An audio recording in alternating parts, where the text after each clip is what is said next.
The envelope hit the fire before Alara could reach it. She had heard the courier's knock from the top of the cellar stairs, the sharp double rap that only came when the pack was receiving official correspondence from outside Ashwood territory. She set down her scrubbing brush, wiped her hands on the front of her grey dress, and started toward the main hall with the quiet, careful steps she had trained herself to use after years of being told that her footsteps were too loud for a girl who was not supposed to be noticed. She did not reach the hall in time. By the time she rounded the corner and pushed open the heavy oak door, Cressida was already standing at the fireplace with one arm extended, fingers open, watching a golden envelope curl at its edges and blacken and disappear. The wax seal burned a deep red before it dissolved. Even from across the room, Alara could see the mark pressed into it, the royal house seal, the crimson of which was not the kind of thing a person burned without having made a decision first.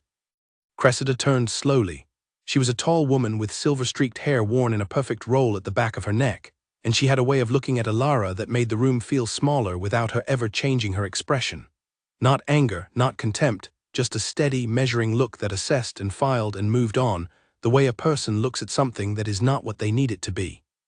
"There is more washing in the east wing," Cressida said. "The step-stools need scrubbing. I noticed mold on the second one this morning."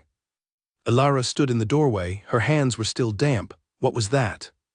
A misdirected letter. It was not addressed to anyone in this house. "I saw the seal." Cressida's chin lifted by a fraction. "Alara." That was all she said, just the name in the particular quiet tone that meant the conversation was finished before it had started, and anything Alara said next would cost her something. Not a strike, not a raised voice.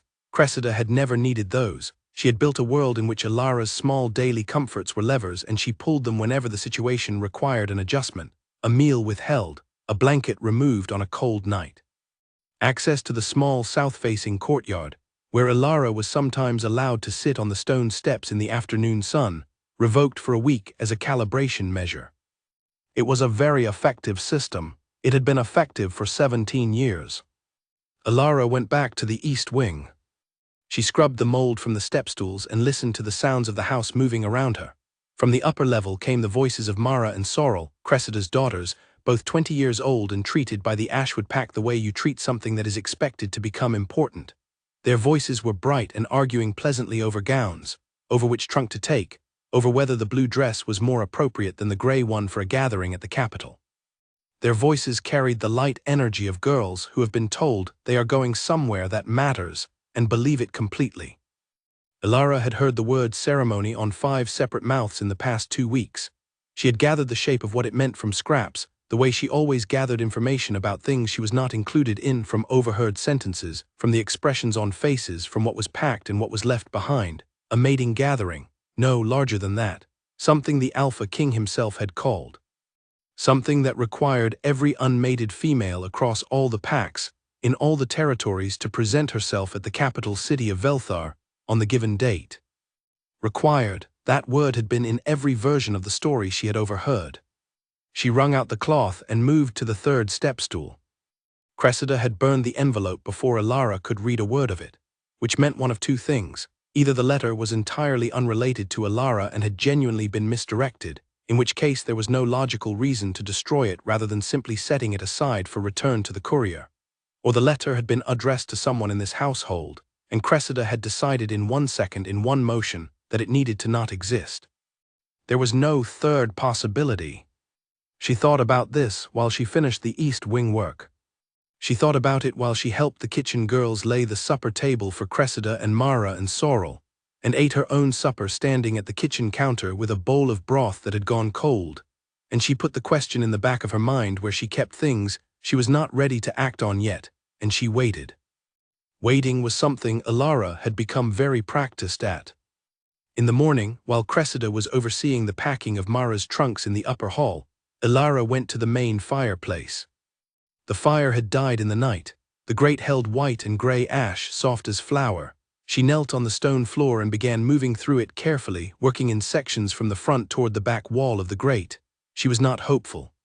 She was simply thorough, the way she was always thorough when she chose to do something, because in her experience, the one time you were not thorough was the time it mattered. She found the fragment near the back left corner. It was not large, roughly the size of her palm, its edges eaten to brown lace by the fire, but the center intact. The ink had survived in the way of things that are built more durably than whatever tried to destroy them.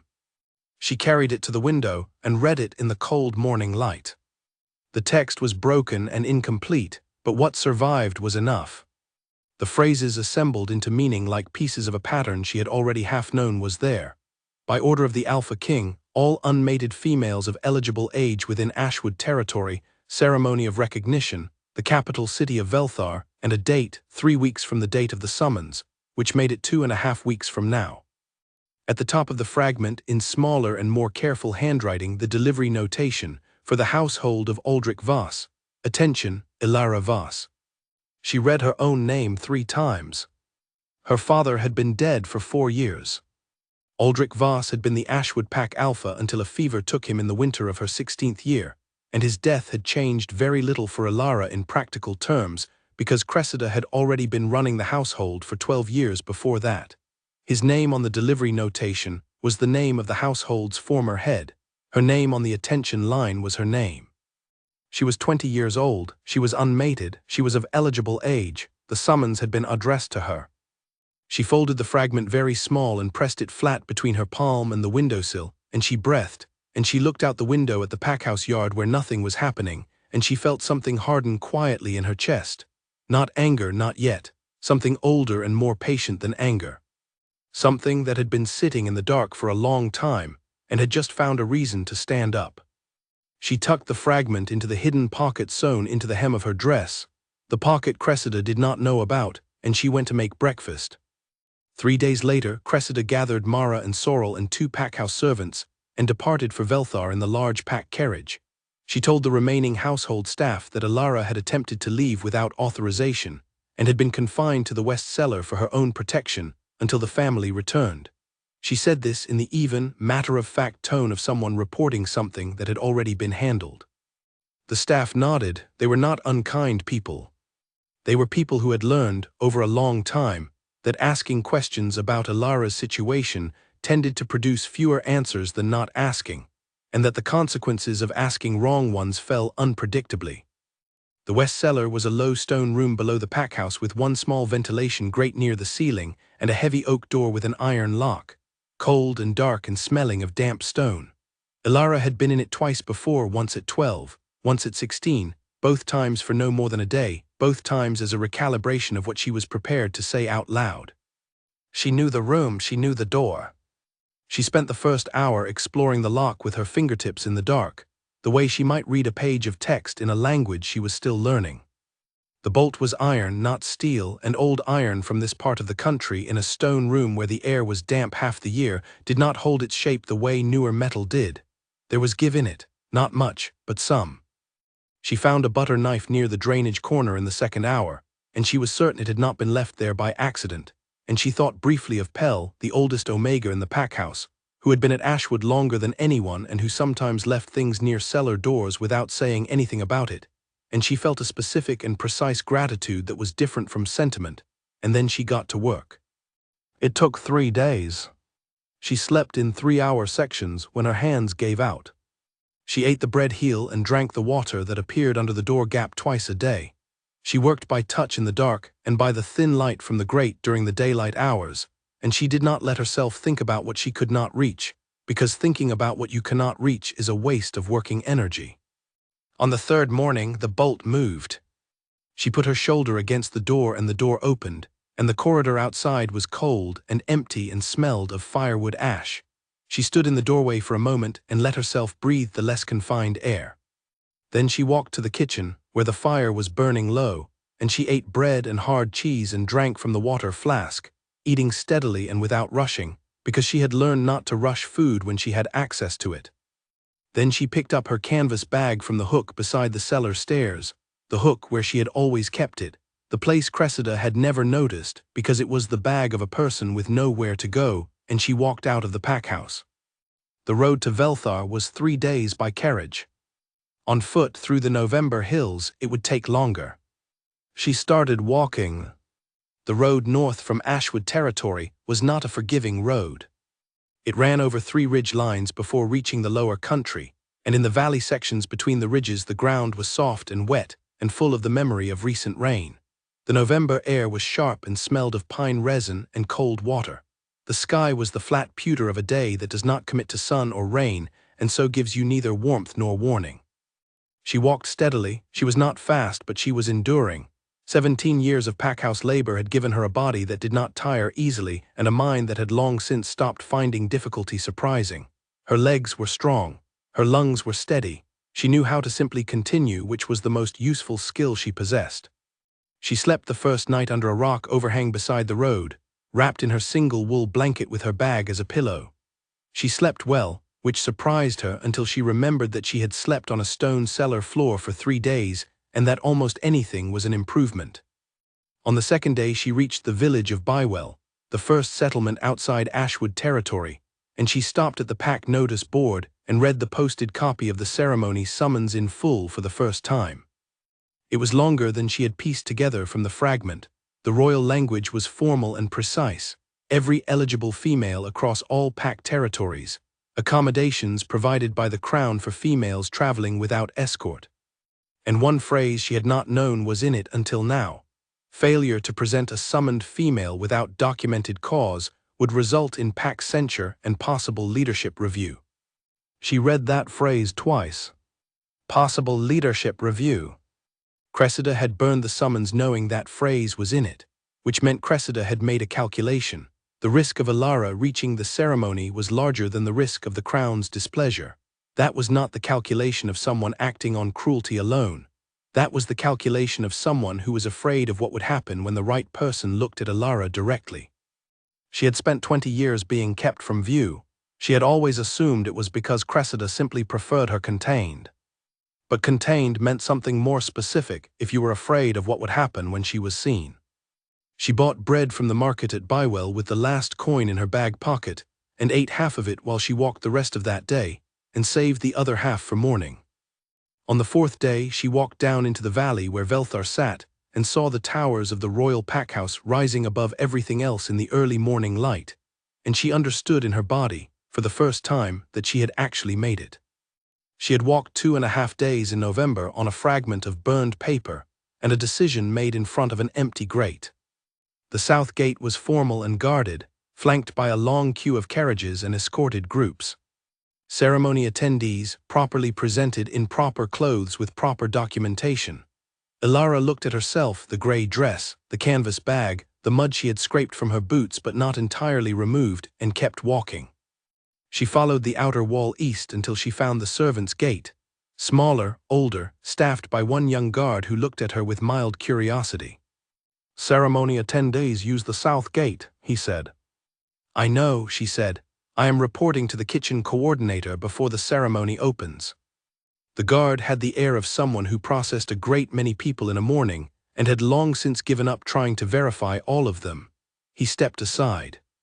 She moved through the servants' corridor quickly, her bag at her side, her footsteps quiet from long habit. The passage was stone-floored and lit by lanterns in iron brackets, and it smelled of bread and oil and old stone. She was looking for a washroom. She was looking for someone to ask about the registration process. She was thinking about the phrase possible leadership review and whether she could use it. She rounded a corner in the dim section between 2 lanterns. She walked at full walking speed directly into something solid. The collision was hard enough to knock her a step back, and she would have gone down except that 2 hands caught her, one at her left arm, one at her right shoulder, instantly without hesitation, the way a person catches a falling thing before deciding to. The grip was firm and steady and did not hurt.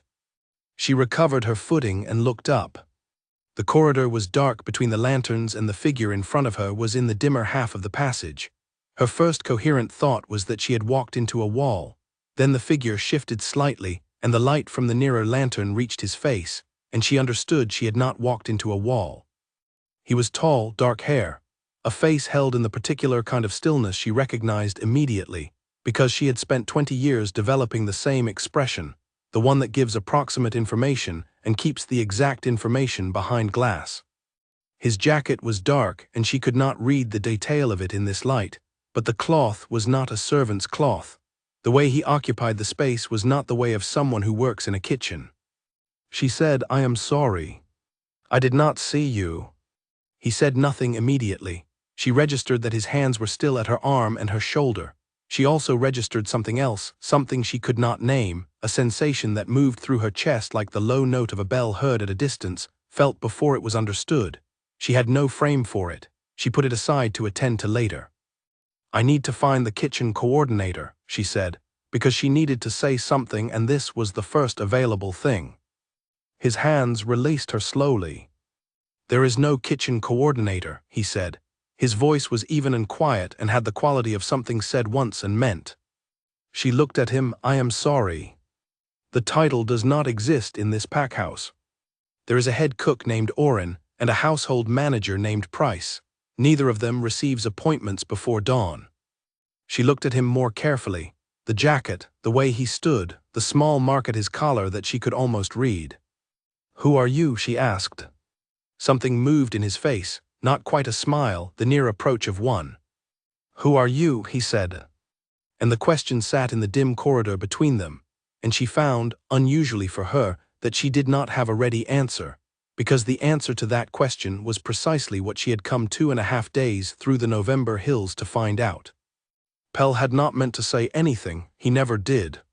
50 years of packhouse life, as an unmated Omega, had taught him that the safest version of himself was the quiet one, the one who appeared at the right moment with something useful, and dissolved before anyone thought to ask where he had come from. He was 72 years old. He had been at the Ashwood packhouse since before Aldrich Voss's father was born. He had watched 3 generations of the pack grow up around him, and he had learned that the best thing an old Omega could do was observe carefully and speak sparingly, and leave butter knives near cellar doors when the situation seemed to require one. He had left the butter knife a year ago. He had been watching Alara long enough to decide that she might eventually need it, and he was not willing to wait until a moment of specific crisis to do the one useful thing available to him. He had put it there quietly, in the small hours of a Tuesday morning, and said nothing to anyone, and gone back to his room and waited. He had almost given up hope that it would be needed. Then the golden envelope had come.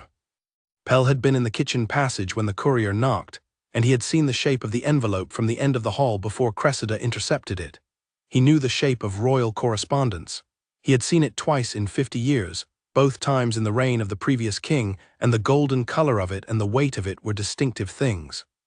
He had also seen the way Cressida's body changed when she took it from the courier's hands, a slight tightening, a shift in the line of her jaw, the way a body changes when it encounters something it has been expecting and dreading. He had watched her go to the fireplace. He had watched Alara come around the corner too late. He had gone back to his room and sat on the edge of his bed and spent a long time being very still, which was what he did when he was working through something difficult. He had a lot to work through. Because Pell knew things about Alara Voss that Alara Voss had never been allowed to know about herself. He had known them for 20 years, ever since the night Lena Ashwood had died in the upper bedroom with the fever that came on too fast and too hard, and did not behave the way fevers usually behave in otherwise healthy young women. He had been the one to carry the basin water that night, up and down the stairs through the hours when the healer was trying, and the trying was clearly not going to be enough. He had been the one to see Aldrich's face in the corridor afterward, destroyed in the way of a man who has lost the thing his life was organized around. And he had been the one to see, at 2 in the morning, a woman he had never seen before arrive at the packhouse gate. She had not knocked. She had stood at the gate in the darkness with a traveling bag, and when the night staff let her in and asked her business, she had said she was a friend of the family come to help with the grief. She had given her name as Cressida. He had watched her arrive. He had watched her stay. He had watched her move through the packhouse with the systematic efficiency of someone who had come to do a job and was doing it. Aldrich had been a good man made weak by loss, and weak men with good hearts were the easiest kind to lead, because you could lead them by caring for them, and Cressida cared for Aldrich in the way that worked on him, which was precisely and completely. 8 months after Lena's death, Aldrich had taken Cressida as his second mate. Pell had watched this happen without saying anything, because he was an old Omega in a packhouse run by an alpha, and his opinion of the mating had not been solicited, and offering it would have served no one. 6 months after that, Cressida had moved into the administrative management of the household records. She had done this gradually, the way she did everything, by being useful, by being competent, by being the person who solved the problems so that no one needed to pay close attention to how the problems were being solved. And 14 months after her arrival, in the depths of a winter when Aldrich was traveling with the Pack Council and the household was running on its own momentum, the registry strike had been filed. Pell had not known about it at the time. He had found out 2 years later, when he had caused to look at the registry for his own administrative records and noticed the absence where there should have been a presence. Ilara Voss, daughter of Aldrich and Lena, born, named, gone from the record as if she had never been entered. He had said nothing. He had reasoned in the practical way of old men who have survived by making practical decisions, that speaking would accomplish nothing and might cost him the one useful position he held, present in the pack house near the girl, able to leave things in the right places at the right times. But the golden envelope, the way Cressida's hand had been so certain when she fed it to the fire. The date on the ceremony summons, which Pell had read on the notice board in the packhouse yard that same morning, 3 weeks from now, and the king himself presiding over the ceremony for the first time in a generation. Pell knew about the last time a king had presided over a ceremony himself. He was old enough to have heard the stories from people who had been present. You did not call a ceremony yourself unless your trackers had told you your fated mate existed somewhere in the Pack territories and a standard ceremony had failed to produce her. He thought about Grey Eyes. He thought about the bloodline that Grey Eyes signaled in this region, a bloodline that had not appeared in any official documentation for 3 generations, that the old Pack histories described in language not used in ordinary conversation for as long as Pell had been alive. A founding line, a sacred line. The kind of line that, if it appeared in someone who had been removed from the registry, would explain why a woman careful enough to plan 17 years ahead had made the calculation that no risk was too large if it meant keeping that person contained. He slid the bread and water under the cellar door that first night, and the second and the third. On the 4th morning, the cellar door was open and Ilara was gone, and Pell sat in his room near the packhouse boiler and felt, for the first time in many years, something that was close to being useful in a way that actually mattered. He hoped she walked fast, he hoped the road was dry, he hoped that when she arrived in Velthar the right person was looking in the right direction. He hoped more than anything that the right person recognized Grey Eyes.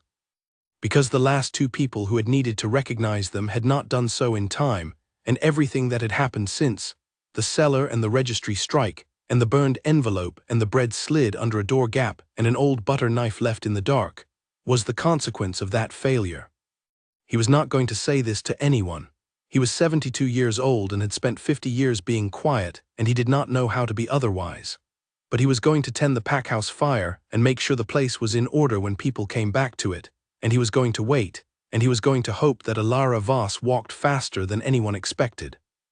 In the side room off the east corridor of the royal packhouse, Ilara sat with her hands folded on her knees and the courtyard window in front of her and the sounds of the building around her, and she waited. She was very good at waiting. The woman named Wren came 40 minutes later with a record scroll and a brisk manner, and took Ilara's name, and left the room with the particular speed of someone who has just added something urgent to the top of their list. The man named Cord came after that, with the careful face of someone who does not show you his thinking, and he confirmed that her name was not in the Ashwood registry, and she said she knew, and she showed him the fragment of the burned summons. He took the fragment. He left. She sat in the room with the window and the water jug and the 3 chairs, and she thought about the word she had seen in Cord's face when he took the fragment, not surprise.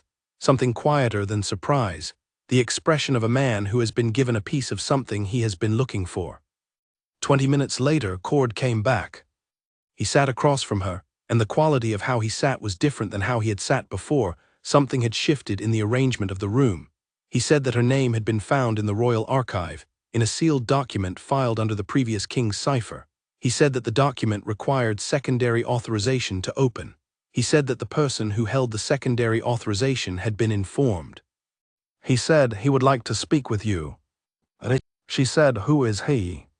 Cord looked at her with the expression of a man who is deciding whether someone is asking a genuine question or a different kind of question entirely. She thought about the man in the dark corridor. The mark at his collar she had almost been able to read. The quality of the cloth in his jacket, the way he had caught her without deciding to, the way a person catches something that matters. She said, "The man I walked into in the East Corridor." Cord said, "Yes." She nodded slowly. "Then I would like to speak with him as well," she said. Cord left and she sat in the room and looked at the apple tree in the courtyard, bare and precise in the November light, its branches holding the exact angles of old growth, and she thought about what she had set in motion and whether she was ready for it, and she decided that ready was not the right question. She had not been ready to be locked in the cellar. She had not been ready to walk 3 days through the November hills. She had done both of them anyway, because the alternative was staying where she was, and she had been in that alternative for 17 years. She was not going back to it. The door opened. He walked in and she stood up, and he crossed the threshold, and the sensation she had registered in the dark corridor, that low resonant pull she had attributed to the collision, and the adrenaline arrived again, without any collision this time, without any explanation except his presence in the room. She looked at his collar in the better light of the side room. A small flat mark, silver, the shape of a crown, the exact shape of the royal seal on the burned envelope she had found in the ash. She said, "You." He said, "Yes."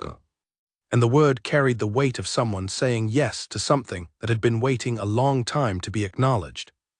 The archive room on the 3rd floor required 2 keys and a verbal authorization spoken into a carved stone receiver set into the wall, and Selim spoke into it with the flat, practical tone of someone reciting a necessary code rather than performing anything significant, and the lock released. The room was not large. Shelves of scroll cases and flat document boxes, organized by reign and classification. The royal cipher collection in the back in its own locked case. When the document was found and opened and read, the afternoon was further along than either of them had realized, and the light through the high narrow windows had shifted from morning white to the amber of late afternoon. He read the document twice. He stood at the reading stand in the amber light, and read it with the stillness of a man receiving a very large amount of information, and choosing to manage it before reacting to it. Then he looked at her. He told her what the document said. He told her about her mother, Lena Ashwood, the founding line, the bloodline that the old histories had classified in language that was not used in ordinary conversation anymore. He told her about her father and about Cressida's arrival and about the registry strike. He told her about the legal counsel's assessment and about his own father's decision to seal rather than act. He said he preserved the record so it could be acted on later. Alara said he sealed a document. "Yes, and left me in the house." He did not offer anything to make this sound better than it was. "Yes." She breathed. Then she said, "What happens now?" He said, "Now I write your name in the registry." He sent for the royal ledger himself and wrote her name in it himself, in the presence of Cord and 2 record keepers, with his own pen and his own cipher mark below it. Alara stood to his left and watched her name appear on the page. Alara Lena Voss, Ashwood founding line, age 20, airborne. She looked at it for a long moment. "It does not change the 17 years, she said. "No." "I know," she said. "I am not expecting it to." She paused. "I need to sleep before I can think about what comes after this." "A room is ready," he said. "A normal one. Cord will take you." She looked at him across the reading stand with the amber light between them. "Tomorrow," she said, "I would like to talk about what happens with Cressida." "Tomorrow," he agreed. She went with Cord, and Selim stood in the archive room with the ledger open on the stand and her name on the page, and he understood, with the quiet certainty of something that has been decided without asking permission, that the ceremony in the Great Hall had produced exactly the result it was designed to produce. It had simply done so in a dark corridor, at the wrong hour, with a woman who had no official standing and a canvas bag and mud on her boots, and the most complete quality of intention he had ever encountered in a person. He closed the ledger. He went to deal with the correspondence that had been accumulating since morning. He found that the correspondence was significantly less interesting than it had been before. The great hall of the royal packhouse of Velthar held 300 females on the morning of the ceremony, arranged in long curving lines that began at the east entrance and wound through the hall in a careful pattern designed to allow the king to move through them at close range. Everything about the arrangement was precise and formal, and had been planned by people who were good at planning things and who had done this before. Selim Drak moved through the lines. He had been doing this for 2 hours. He was aware of every person in the room. That was not a thing he could turn off, the ambient awareness of a large space and the people in it, which was something his father had called a useful inconvenience, and which Selim had come to think of simply as how he existed. He was aware of the pack leaders along the walls and the record keepers at the tables, and the particular quality of attention in the room that came from 300 people, all hoping for a specific outcome. He felt nothing. This was not his first ceremony, it was his fourth. His council had engineered 3 separate gatherings in the 4 years since he had taken the throne, each framed a little differently, each producing the same result. Many faces, no pull, the flat and patient certainty of a man who knows the thing he is looking for is not in the room he is standing in. He was not troubled by this in the way his advisors were troubled. They worried about succession and political stability and the expectations of the pack leaders who were watching from the walls. He understood their concerns. He had managed them for 4 years with the patience of someone who is confident in their timeline without being able to explain the confidence to anyone else. The tracker wolves were the explanation, or part of it. 6 weeks ago he had sent 4 of his best trackers out to follow a scent trail his own instincts had caught at the edge of Velthar territory during a patrol in early autumn. A scent that corresponded to nothing in the regional census.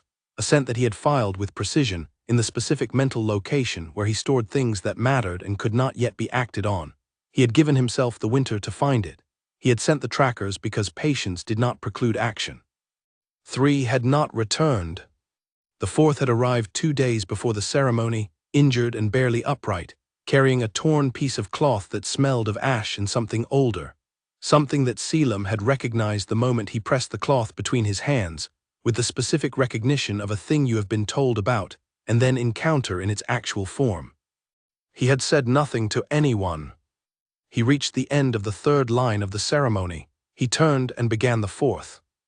And then Cord appeared at the entrance to the hall from the east corridor, moving with the controlled speed that meant something had happened, and found Selim's eye from across the room with a look that was 2/3 urgency and 1/3 something harder to read.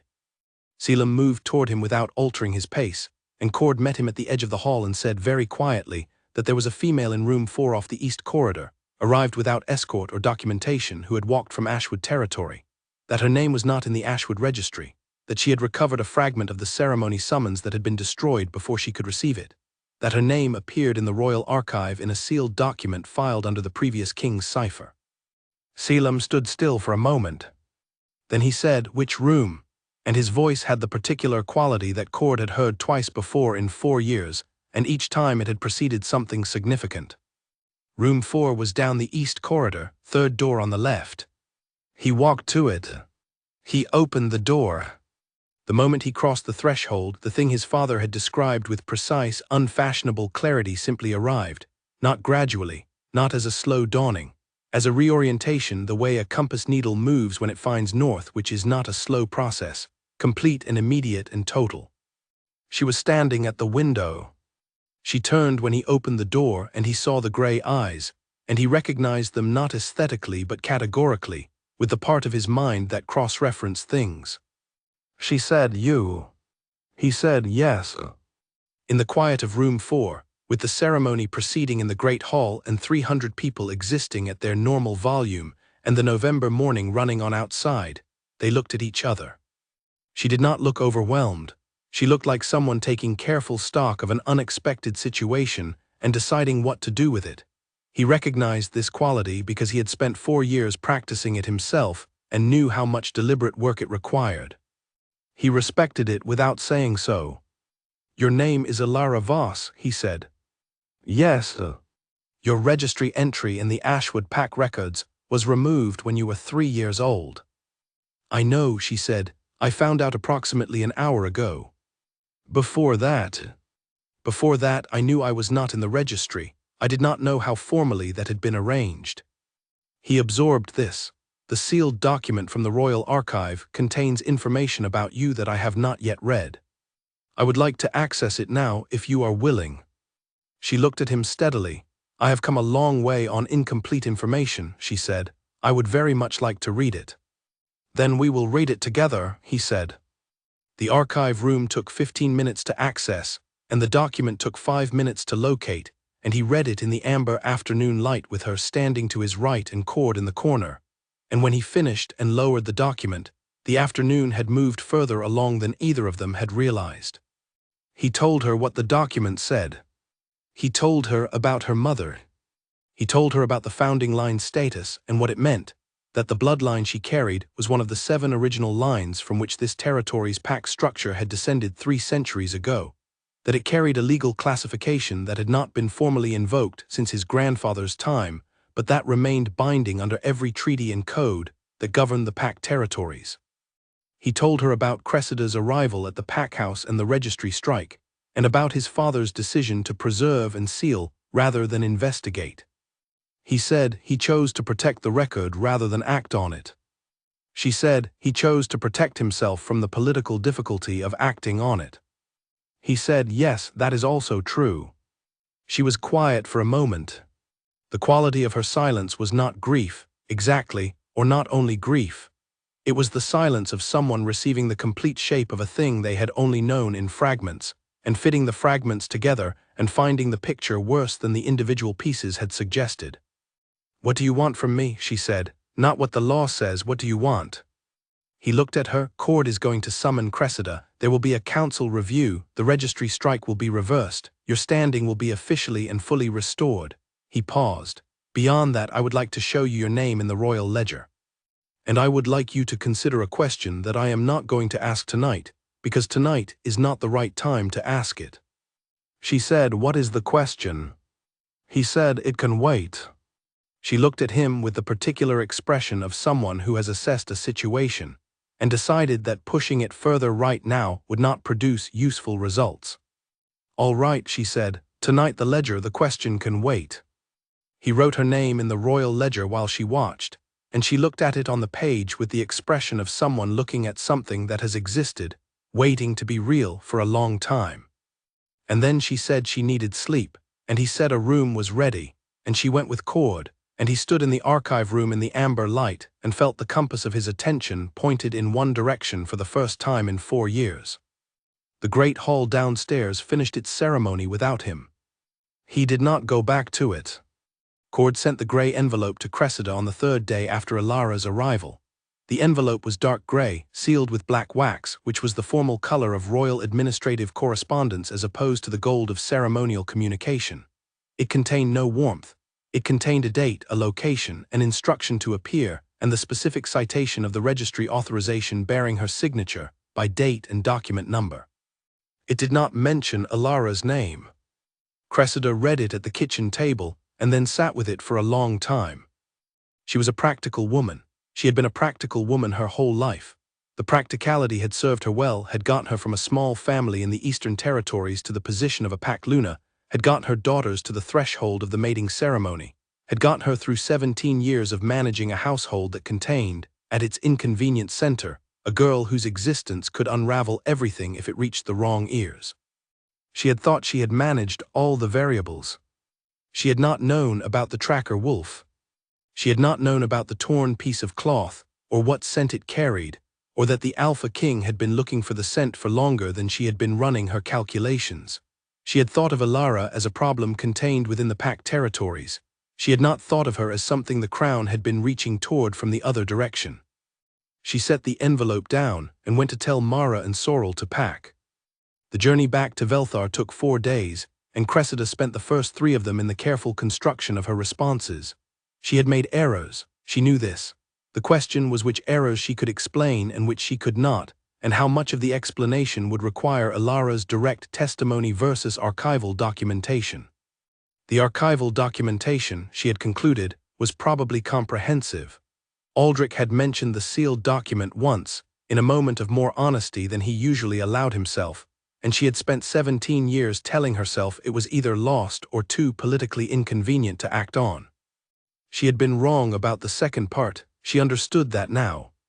She arrived in Velthar on the 4th day, and was shown not to the formal Luna's reception hall, but to a small working room off the administrative corridor, with straight chairs and no ornamentation and the king's seal above the door, and the sealed archive document already on the table. It was already on the table. She sat down. The council members were professional and thorough.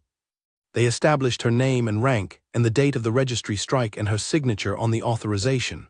They placed before her the certified copy of the archive record, prepared 2 months before the registry strike, noting that she would have had knowledge of its existence through her position as Aldrich's mate. They asked their questions in sequence and without drama. She said, "I made an administrative decision regarding the registry." One council member said, "A registry strike removing a founding line heir is not an administrative decision under any classification in the PAC code." She said, "The girl's formal status was not clear to me at the time."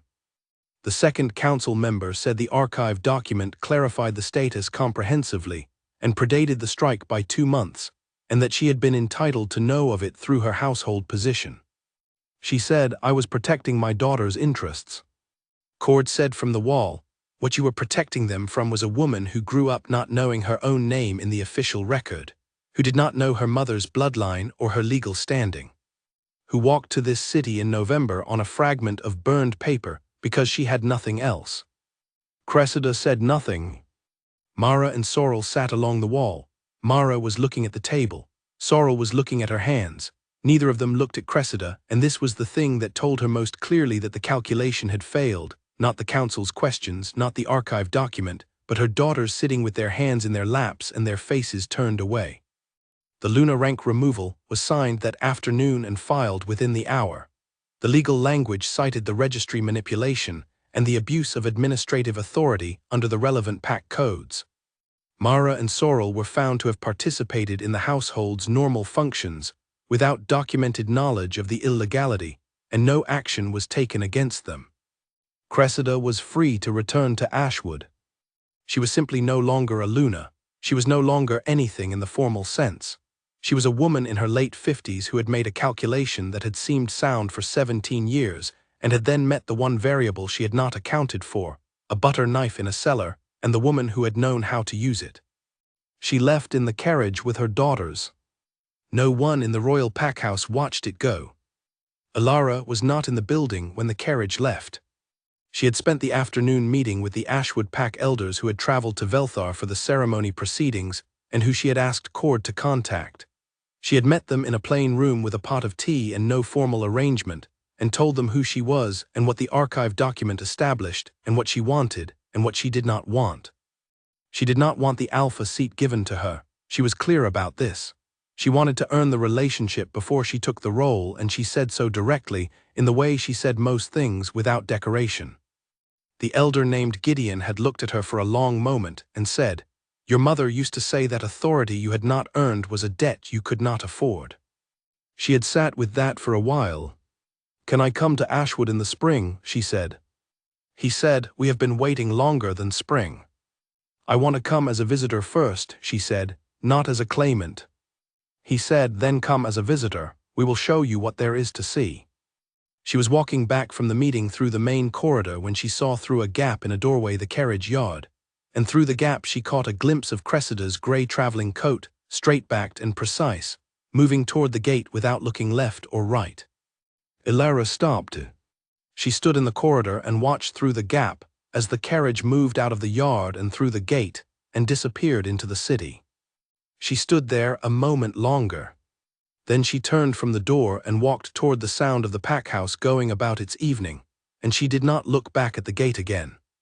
She was sitting by the fire in the household's plain dining room when Selim found her that evening, 2 days after Cressida had left, and the day after the last of the formal council documentation had been filed. Alara was not reading. She was not doing anything, in fact, just sitting in the chair nearest the fireplace with her hands in her lap, and the fire doing what fires do, and the evening quiet around her in the way evenings are quiet in large buildings after the business of the day is finished. He came in with the papers he had been carrying all day and stopped in the doorway when he saw her. She looked up. "I am using the room," she said. "If you need it for something official, I can go." "I need it to sit down," he said, "and the papers are the least interesting thing in it." He put the papers on the side table and sat in the chair across the fire from her, and the fire made its sounds between them, and neither of them said anything for a moment. This was something she was learning about him, that he was comfortable with silence in the way of people who have never felt compelled to fill it. She was comfortable with silence too, but for a different reason. She had been quiet her whole life because speaking had cost her things. He was quiet by nature and by choice. The silence between them was different from the silences she was used to, which had always felt like the surface of something being held down. This one simply felt like two people in the same room. "Pell is traveling well," he said eventually. "Cord had word from the escort this afternoon. He will arrive in 3 days." She looked at the fire. "He is going to be overwhelmed by the size of this building." "He will adjust, people generally do. He has been in the same packhouse for 50 years.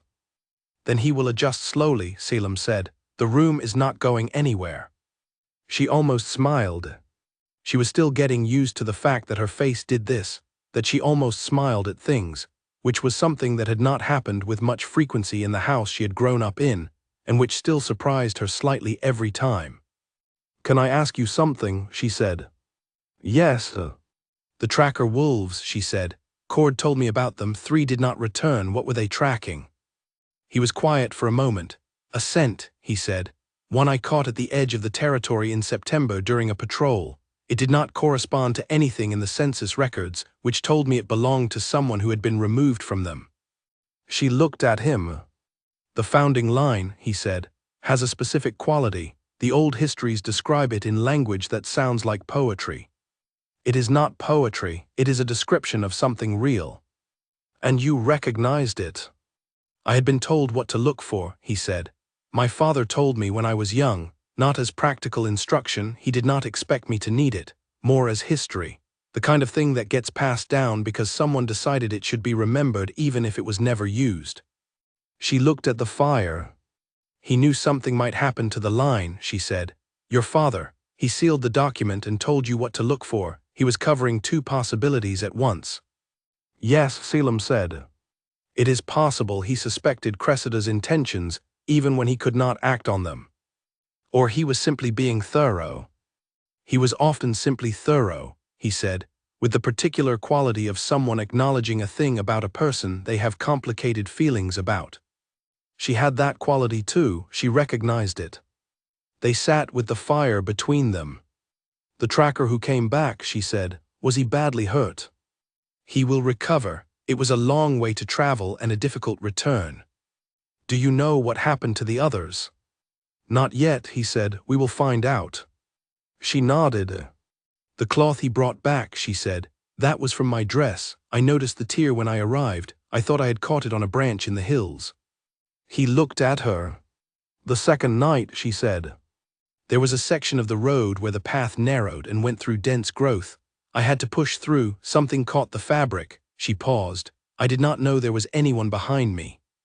"You could not have known," he said. "The trackers move quietly." She was quiet for a moment. "One of them came back hurt carrying a piece of my dress," she said, "and that is how you knew to look for me." "That is how I knew you were in the territory," he said.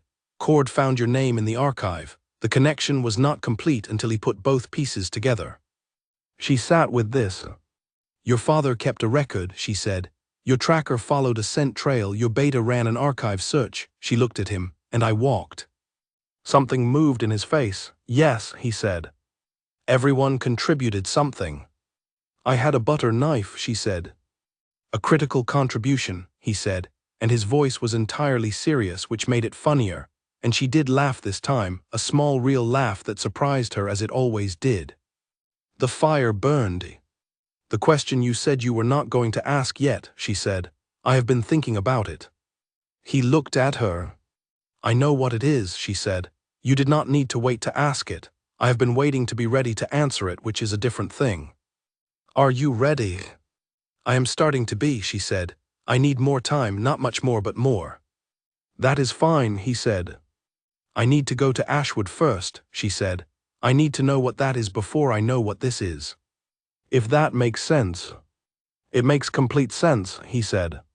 She looked at him with the evaluating attention. She was slowly allowing herself to stop apologizing for the kind of looking that took a complete picture rather than the surface of one. "You are very uncomplicated," she said. for someone in your position. He considered this. I think the position is complicated enough without adding to it. Most people in complicated positions add to it, she said. They think it shows something. What does it show? That they are comfortable with the complication, she said. That they belong in it. That they are the kind of person who handles complexity. He was quiet for a moment. I already know I belong in it, he said. I do not need to perform it. She looked at him. That was a version of something she understood, expressed differently than she would have expressed it, the specific confidence of knowing your place in a thing without needing to announce it. She had a smaller version of the same quality, built the hard way, out of 17 years of learning what she actually was rather than what she was being told she was. I will go to Ashwood in the spring, she said, and when I come back I will answer the question. All right, he said. The fire burned down to a lower height. Outside, the city of Velthar continued its evening. The packhouse settled around them with the sounds of a large building at rest, footsteps above them, a door somewhere down the corridor, the particular deep quiet of stone walls that have been holding things for a long time. She said, my mother, the founding line, what does that actually mean, not the legal classification, what does it mean practically? He said, it means you are connected to this territory in a way that runs deeper than pack membership. The 7 founding families are woven into the land in a way the old pack historians describe, but do not fully explain. What it means practically is that you would have been recognized by any alpha of sufficient sensitivity the moment they encountered you, regardless of what name you were registered under. You recognized me in a dark corridor, she said. Yes. You would have recognized me anywhere. Yes. She considered this. Cressida removed my name from the registry. She could not remove what I was. No, he said, she could not. She spent 17 years hiding something that was not removable. Yes. She was quiet for a moment. That is a terrible irony, she said. Yes. For her, Elara said, I am not sure it is an irony for me. If she had not hidden me, I would have grown up knowing exactly what I was, and never being left alone long enough to find out who I was. He looked at her. I know who I am, she said. I am not certain I would have known that in a life where I had been the founding line heir from birth. I might have been the legal status and not the person. He was quiet for a moment. That is, he said, a more generous construction of 17 years of hiding than most people would manage. I am not being generous, she said. I am being accurate. There is a difference. She stood up from the chair. I am going to sleep. Thank you for not asking the question yet. Thank you for telling me when you will be ready to answer it, he said. She went to the door. She stopped. The tracker who came back, she said, is he with the household staff? He is with the medical keeper for another week. When he is recovered, she said, I would like to thank him. She went to her room, and Selim sat in the chair by the fire with the papers on the side table that he had not opened, and he thought about the founding line and dark corridors and butter knives, and the particular quality of precision that he had encountered in the person who had been carrying all of these things without knowing their name for most of her life. He thought it was the most interesting precision he had ever come across. He went to deal with the papers. They were less interesting than they had been before she arrived, and they were not going to become more interesting, and this was something he was going to have to manage indefinitely, and he found he did not mind. Pell arrived on a Thursday in the grey of early winter, in one of the king's household carriages, with a travelling bag that was not very large and an expression that was not very readable, and the general quality of a man who has decided to go somewhere new without being entirely certain he has made the right decision. The 2 staff members who had gone to collect him had been courteous and clear. They had used the phrase if he chose, which Pell had spent his first few hours after their arrival turning over in his mind, because no one had used that phrase to him in a very long time, and he was not sure his ears were correctly parsing it. He had needed a day. He had spent the day walking around the Ashwood Packhouse grounds, the yard, the path to the south field, the vegetable patch with its winter-dormant beds, the oak tree where the afternoon light was good when there was afternoon light to speak of. He had walked these grounds so many times that the walking itself was a kind of thinking, the movement unlocking the parts of his mind that simply sitting still did not reach. He had spent 50 years in this place. He knew the sound of it in every weather. He knew where the floor creaked on the third step from the top of the main staircase, and which chimney drew badly in a west wind, and the precise angle at which you had to lift the garden gate to keep it from dragging. He also knew what it felt like to leave a butter knife near a cellar drainage corner and wait for 3 years to see if it would be needed, and he knew what it felt like to slide bread under a door in the dark, and he knew, in the specific way of people who have been paying careful attention to something for a very long time, that what he had been paying attention to had finally resolved into the correct shape. On the second morning, he told the carriage staff he was ready. Ilara was in the entrance hall when he came through the door. She had watched from the upper window and come down as soon as the carriage appeared at the gate, and she was standing in the entrance hall of the Royal Packhouse of Velthar when he walked in, and he stopped when he saw her. She said, "You left the bread." He said, "You used the butter knife." She said, "I had to grind 3 hours to move the bolt." He said, "I left it a year ago. I had started to think I was being optimistic." She said, "You were not." They looked at each other for a moment. 50 years of his life and 20 years of hers sat in the look between them, the cellar and the darkness and the small acts of careful preservation in both directions, the bread heel and the knife and the water and the patient, unglamorous decision to do what was available even when what was available was very small. Then he laughed, a creaky, disused laugh, like a door that had not been opened in a long time swinging free at last. And she laughed too, surprised by it as she still sometimes was, and they stood in the entrance hall of the Royal Packhouse laughing together, which was not something either of them had expected to do at this particular junction of their lives. She showed him the room. It was on the east side of the packhouse, third floor, with a bed and a chair and a small table and a window that faced south.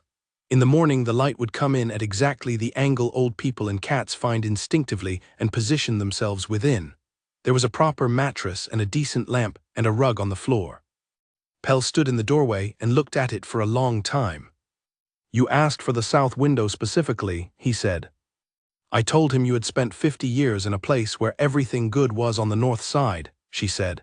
He said it sounded like something that could be corrected. Pell turned from the doorway. His eyes were bright in the way of very old people who have given up expecting things and then encounter something better than expected, when the body does not yet know what to do with the feeling and the eyes carry it instead. He said, "You are going to be all right." She said, "I am working on it." He went into his room, and she closed the door quietly behind him and stood in the corridor for a moment, and then went back to what she had been doing, which was writing a letter to the Ashwood Pack elder about her spring visit. Selim met Pell at supper 2 days after his arrival, in the household dining room where the king's staff ate their informal meals. Pell had the quality that Selim had noticed in very few people, the quality of someone who has developed genuine stillness rather than performed composure. He watched rather than spoke. He ate his food steadily and without comment on it. He looked at the people at the table with the mild and particular attention of someone reading a situation he has encountered enough variations of to categorize quickly. Selim found her in the map room one evening in the second month of winter, which was a room she had discovered by accident in her first week at the packhouse, and which she had been using regularly since, because it had the best large-format tables, and no one else seemed to use it after 6 in the evening. She was not doing survey work, she was drawing. She had a piece of graphite and the back of a discarded registry draft, and she had been drawing for 20 minutes, working with the focused quiet of someone who has gone somewhere in their head that is separate from the room. She was drawing the packhouse courtyard from memory, not architecturally, not with a surveyor's precision, but the way the eye actually sees a thing, with the shadows in their correct positions and the perspective of someone standing at her own height in the position she usually occupied when she crossed the yard in the afternoons. The apple tree in the corner, the proportions of the walls, the way the winter light sat on the stone. He stood in the doorway for a long moment. She heard him eventually and turned around and found him there. "I did not know you drew," he said. "I had not done it since I was 8 years old," she said. "Cressida considered it an impractical use of time. I found the graphite in the supply room last week." He came into the room and looked at the drawing from beside her. "It is the afternoon light on the south wall," he said. "You have the angle exactly." "I have looked at it a great deal," she said. "From the window, from the yard, you learn where things come from when you watch them long enough." He said, "You should have proper materials." paper and instruments, not the back of a registry draft. She said, I can find materials. He said, Cord knows where the household art supplies are. They have not been used in some time. She said, I do not need. Alara, he said. She stopped. You are allowed to have things, he said. You do not have to make do with discards. She looked at the drawing. She had been making do with discards her whole life in one form or another, not for lack of access to better things, but because making do had become structural, the same way not accumulating had become structural. All right, she said. He got her the materials the next morning, a proper sketchbook and graphite instruments, left on her desk with the morning correspondence and no note. She ran her fingers along the spine of the sketchbook, and then opened the first page and wrote her name in the corner and dated it, and went to do the correspondence. She drew in the evenings when the work was done. She drew the courtyard and the windows and the survey maps and Pell's hands and Gideon's profile from memory, the particular way he held his chin when he was listening to something he found important. She drew the view from the archive room window, the shape of the winter sky through the old glass. She did not show the drawings to anyone, not deliberately and not because she was hiding them, but because they were process rather than product, a way of looking at things closely enough to understand them. Selim did not mention the materials or the drawing again.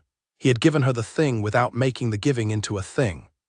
She was paying attention to this quality in him, filing it alongside the other evidence of who he was when he was simply being himself and not being anything in particular for her benefit. The file was growing. The tracker wolf's name was Loon. He was 23 years old and built on the narrow, long-limbed model of people bred for distance, with the particular quality of stillness that belonged to wolves who spent extended periods alone in wild country. He had the look of someone who had been inside recently and was still adjusting to walls. He came to find her in the administrative corridor on a Wednesday morning 3 weeks after his arrival in the pack house, when Cord had cleared him for full movement after the medical keeper finished with his care. He knocked on the open doorway and stood with his hands at his sides and said, You asked to see me when I was recovered. She looked up from the correspondence. Loon, she said, come in, sit down.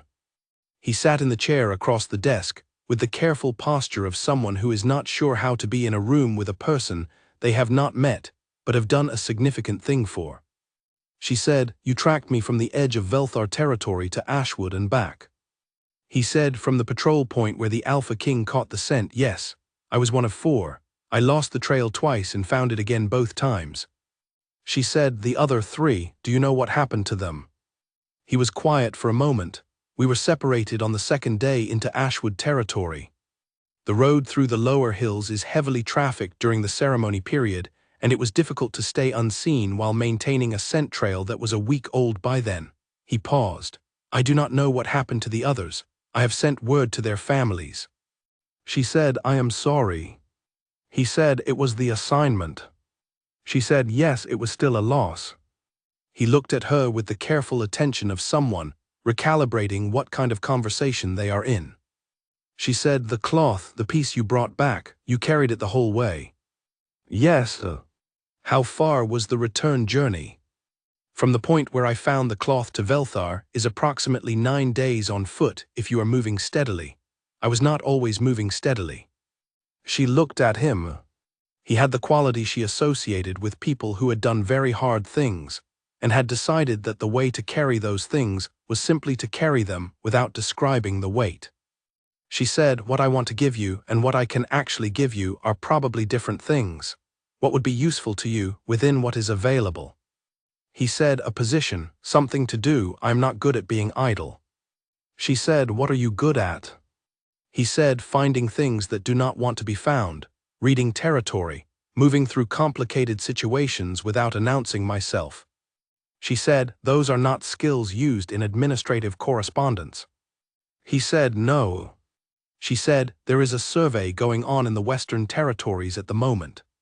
3 packs, unregistered wolves. The team is good, but they are census workers, and this is a situation that involves some people who have good reasons to be careful about who they talk to. Someone who can move through the territory without announcing himself and who is good at finding things would be useful to them. He was quiet. It is not tracking, she said. but it uses the same set of abilities. He said, "Who do I speak to?" She said, "Cord, tell him I sent you and tell him you are for the Western Survey. He will handle the logistics." He stood, he looked at her for a moment with the expression of someone who came in expecting something ceremonial and is leaving with something more practical. "Thank you," he said. "Thank you," she said, "for the cloth. And for coming back." He left and she went back to the correspondence, and an hour later Cord appeared in the doorway with the expression of someone who has just put a piece in a place he had not thought to look. "The survey team," he said. "Yes," she said. "He is going to be very useful in the Western Territory." "I thought so," she said. Cord said, "You thought so in approximately 10 minutes. She said, "He told me what he was good at. It seemed obvious." He said, "It was not obvious to me when I placed him with the medical keeper." She said, "You were thinking about his recovery. I was thinking about the next thing." Cord stood in the doorway for a moment. "You should not know how to do this," he said, not as an accusation, as an observation. She said, "I know. I learned it in a house where the person running the house was very good at it, and I spent 17 years watching her. She used the skills for bad ends, but the skills were real." She paused. "I am trying to use them for different ends." Cord said, "You are succeeding." She said, "I know. It is still strange to succeed at something she taught me." He said, "That is probably the most honest thing I have heard in this pack house in a long time." He left. She went back to the papers. The Western Survey came back in the 7th week, with data that confirmed the pattern she had seen in the correspondence, and added specific detail that improved the policy draft in 3 specific places. Loon's contribution was noted in the survey report as territorial consultation, which was accurate if understated, and which Alara noted in the copy she filed because the understatement bothered her. She amended the filing note to read, "Territorial consultation and field facilitation," which was more accurate, and left it at that. The policy update went to the Council in the 4th month of winter, and was passed with minor amendment and filed in the official code, and distributed to the PAC territories in the form of a circular that Alara drafted in language that was plain and specific, and did not require 3 readings to understand, which was a quality that PAC administrative circulars often lacked. The Greymore Alpha sent a note of acknowledgement within 2 weeks. The Willow Run PAC, which had been waiting 11 months for any response at all, sent a letter that was entirely professional and almost formally grateful, the specific kind of formal gratitude that comes from a person who has learned not to show relief directly but cannot entirely prevent it from coming through. She read the Willow Run letter twice and then filed it in the place where she kept things that reminded her why the work mattered. That file was also getting long. Selim said at the end of the meal, "You have been at the Ashwood Pack House for 50 years. Pell said, "Since I was 22. You knew Alara's mother." "I knew Lena Ashwood," Pell said. "I was there when she was born. I was there when Alara was born. I was there when Lena died." He said this without embellishment, in the flat factual way of someone reporting things that happened and did not become less true by being reported plainly. "The fever," Selim said. Pell was quiet for a moment. "Fevers do not usually kill healthy young women in that particular way," he said, "in that particular time frame." He paused. "I am not in a position to prove anything. I was a Packhouse Omega. I carried the basin water and I watched the healer work and I watched Lena die and I watched Cressida arrive at 2 in the morning like she had been standing at the gate waiting for the news." He paused again. "I cannot prove what I thought I saw. I have been carrying it for 20 years. Selim said nothing. He was looking at Pell with the kind of complete attention he gave to things that mattered. "The Council closed the Cressida matter yesterday," Selim said. "The official record covers the registry strike and the summons destruction. It does not go further back than that." Pell said, "I know. If there were anything to go back further than that." "There is not," Pell said. "Not that can be proven, not now after 20 years. He looked at Selim steadily. "What there is Alara. And Alara is alive and has her name in the ledger and is going to Ashwood in the spring, and that is more than I thought I would live to see." Selim said, "Yes." Pell looked at him with the assessing clarity of someone who has spent 50 years reading situations accurately. "She is careful," Pell said. "She has had to be careful her whole life, careful about trusting things, Careful about wanting things, it is not a habit she is going to lose quickly. I know, Selim said. She is also, Pell said, the most clear-eyed person I have ever met. She does not see what she wants to see, she sees what is there. I know that too, Selim said. Pell looked at him for another moment, with the look of someone who has delivered what they came to deliver and is now satisfied. The south window, Pell said in a slightly different tone. It is a good room. I am glad it suits, Selim said. I have not had a south window in 50 years, Pell said. I had forgotten what morning light looks like when it comes in at that angle. Selim said, you will have time to reacquaint yourself with it. Pell said, I intend to, and there was something in how he said it, not sentiment, not gratitude, but the simple clear intention of someone who has been given a thing they did not expect and plans to make full use of it. He went to his room. Selim sat at the table for a while after the others had cleared away, and thought about the particular shapes of things. A sealed document and a butter knife and 50 years of watching, and a fragment of burned paper and 3 days in a cellar and 2.5 days on a November road, and a corridor collision in the dark. The shapes of things that were supposed to have prevented each other and had instead, through the accumulating weight of small deliberate acts, assembled into something neither Cressida nor anyone else had planned for. He thought about what Pell had said, that she was the most clear-eyed person he had ever met, that she sees what is there. He thought that this was probably going to be the most useful and most challenging quality in a partner, in the long run. He thought that he was looking forward to finding out. The winter passed in a particular way, not slowly, not quickly, but with the dense and detailed quality of time spent doing many things at once, and not having quite enough of it for any of them. Ilara learned the royal packhouse. She did this deliberately and systematically, the way she did most things. She learned which corridors went where, and which staircases were used for what, and which members of the household staff managed which territories, and how the administrative work of running a very large pack operation was actually organized when you looked at it from the inside rather than the outside. She found that it was organized with considerable competence by a great many people doing specific jobs, and that the general impression from the outside of the whole thing running smoothly was the product of each individual job being done well. She found this interesting. She found herself thinking about how the Ashwood packhouse had been run by Cressida by rote, by a system of pressures and withholdings that kept people in their designated positions, not because the positions made sense, but because the alternative was difficult. The royal packhouse ran differently. Not perfectly, there were disputes and inefficiencies, and the specific frustrations of large organizations staffed by people who all believed their department was the most important. But the fundamental organization of it was sound, and the people doing the work were largely doing it because they had chosen to and because they were good at it. The council session about the Western Territory packs was the longest of the winter, running from mid-morning until late in the afternoon, and it covered 3 separate disputes and 1 policy question and 1 personnel matter that had been pending since the previous spring. Ilara sat through all of it and said very little, which was how she sat through most formal meetings, not because she had nothing to say, but because she had found that listening completely for the first 3 quarters of a meeting produced better contributions in the final quarter than speaking steadily throughout. The policy question was the one that interested her most.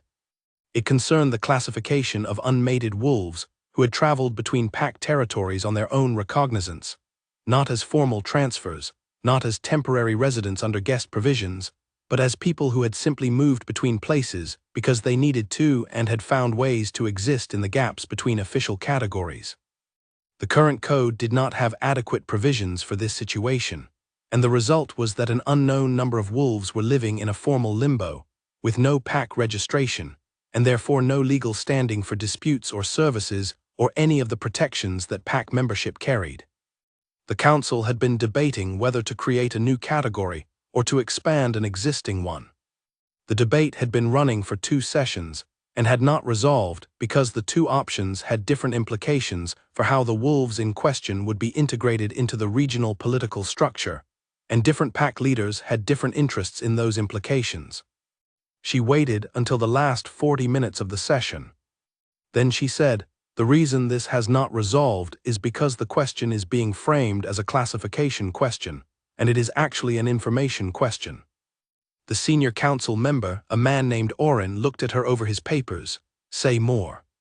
She said, we do not know how many wolves we are talking about, where they are, what packs they have moved between, or what their situations are in detail. We are designing a policy for a population we cannot describe. The first thing to do is find out what we are actually dealing with.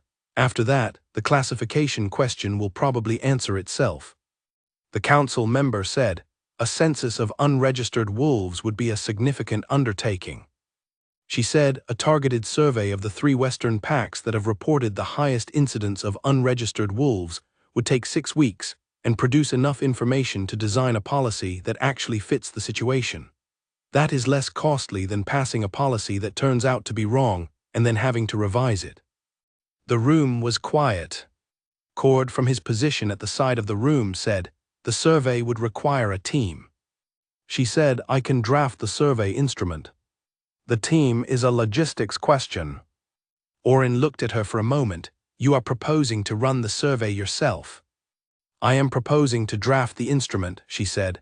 The survey team should be neutral with respect to the political implications. I am not neutral. Oren said, you have good instincts for what is neutral. She said, you do not want good instincts. You want documented neutrality. They are different things, and the difference matters when the policy is challenged later. Another moment of quiet. Then Oren said, draft the instrument. We will discuss the team at the next session. The meeting ended. She walked back to her desk in the administrative corridor and drafted the survey instrument from memory, which took 2 hours, and left it for Cord to review. The next morning she found a note from Cord on her desk. The note said, Oren wants to know if you would be willing to present the instrument to the full council next week. I said yes, then realized I should have asked you first. He looked up from his own desk. Are you available next week? She said yes. He said I should have asked first. She said you knew the answer, it is fine. He said you are very easy to work with. She looked at him. You mean I am not demanding, she said.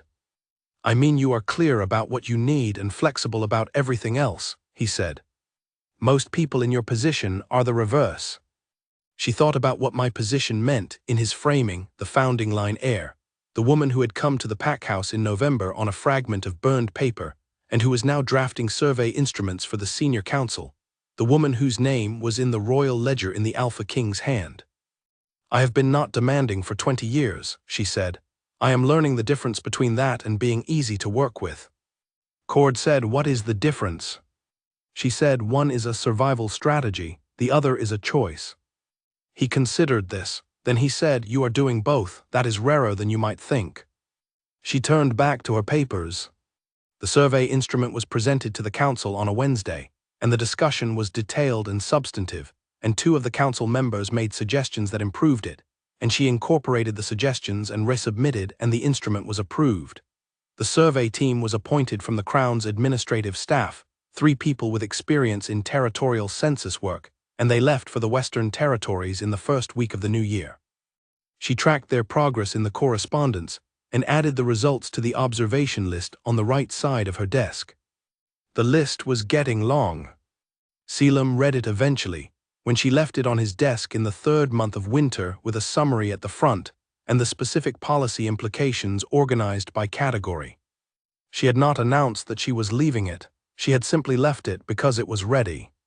He came to the administrative corridor 3 hours later and stood in the doorway and said, the Graymore provision, the residential establishment clause. Paragraph 4 of Section 12, she said, it needs to be updated. The current language does not cover the situations that have emerged in the past 20 years because the code was drafted before the current pattern of interpack movement. He said, you have had a draft of the update. She said, it is in the 2nd attachment. He said, how long have you had a draft of the update? She said, 6 weeks. He said, 6 weeks. She said, I wanted to make sure the pattern was real before I proposed changing anything. He was quiet for a moment. Is the pattern real? He said. Very, she said. The survey from the Western Territories will confirm it, but I am confident in the pattern from the correspondence record alone. He said, I want to review the draft with you tomorrow. She said, I have it here. He came in and sat in the adjacent chair, and they went through the draft together, and he asked 3 questions, and she had answers to all 3, and he made one suggestion that she had considered and rejected, and she explained why, and he agreed with the reasoning, and at the end of the hour the draft was substantially final. He said, "This should have been done 3 years ago." She said, "Yes." He said, "Why wasn't it?" She said, "Because no one was reading the remote pack correspondence carefully enough to see the pattern. And because the council has been focused on the larger packs where the political weight is, and the smaller packs have been managing on their own." He said, "We are going to fix this." She said, "I know, that is why I drafted the update." He looked at her for a moment with the expression she had learned to read as his version of genuine pleasure, which was not demonstrative, but was present if you knew where to look. "You are very good at this," he said. She said, "I know what is being lost when correspondence is not answered. I spent 20 years having my correspondence not answered." She paused. "It makes you very clear about the cost." He said, "I am glad you are here." She said, "I know that too." She said it in the flat and factual way she said things when she meant them exactly and completely, without decoration or softening or the kind of performance that made a thing sound more certain than it was. She meant it exactly. He heard exactly what she meant. She started helping with the administrative correspondence in the 3rd week. Not because anyone asked her. She had been watching Cord manage the incoming pack communication, requests, reports, disputes requiring the Crown's attention, and she had noticed that a particular category of correspondence was being handled last and incompletely, specifically the communication from smaller and more remote packs that did not have the political weight to demand timely responses. She said to Cord, one afternoon when he was moving through the stack, "I can take the remote pack correspondence." Cord looked at her. "That is not your responsibility." "I know," she said. "I am offering to do it anyway." He looked at her for another moment, in the evaluating way that was his default when encountering something unexpected. "What background do you have in pack administration?" he said. "None formally," she said. "I managed the household records of the Ashwood Packhouse for 3 years before Cressida locked me out of them. I know the basic code structure and I can read the formal language." "Why did she lock you out of them?" "Because I started finding the inconsistencies," Alara said simply. Cord was quiet for a moment, then he handed her the remote pack correspondence stack. She worked through it over the following week, drafting responses in the formal code language and flagging 2 items that required Cord's review and 1 that required Selim's attention. There was a pack called Greymore in the Western Hill Territory, about 2 days' travel from Ashwood, and its alpha had sent 6 unanswered letters to the Royal Packhouse in the past 4 months. Alara found the letters in the 3rd stack during her first week of correspondence work, bundled together with a note from Cord that said simply, "Pending." The letters were polite and increasingly tired, the way letters become when the person writing them has learned to expect no response but continues writing out of a kind of stubborn decency. The subject of all 6 letters was the same, a group of unmated wolves who had left Greymore for reasons the Alpha described carefully and without drama, and who had settled in the disputed borderland between Greymore and its eastern neighbor, a larger pack called Stonefall. Stonefall's Alpha had filed a territorial objection. Greymore's Alpha wanted guidance on how to handle the situation without triggering a formal dispute. The Royal Packhouse had not replied. She drafted a response the same afternoon she found the letters. The response took 3 drafts. The first was too administrative, the kind of language that sounded official without being useful. The second was better but still too careful. The third was direct. The situation was a straightforward residential status question and did not require a territorial dispute filing, and here was the specific code provision that covered it, and here was the recommended language for the Alpha to use with Stonefall. She left the draft on Cord's desk. He came to her an hour later. "Where did you find the Greymore correspondence?" "3rd stack," she said, "pending." "It has been pending for 2 months. "I know," she said. "The Alpha has written 6 times. Each letter is slightly more resigned than the last. Someone should have answered it." Cord said, "We have been short-staffed on the administrative correspondence." She said, "I know, that is why I answered it." Cord looked at the draft for a moment, then he said, "The code provision you cited, Section 12. Paragraph 4, she said. Residential establishment in undeclared borderland does not constitute territorial occupation under the current treaty framework. Stonefall does not have grounds for a formal objection.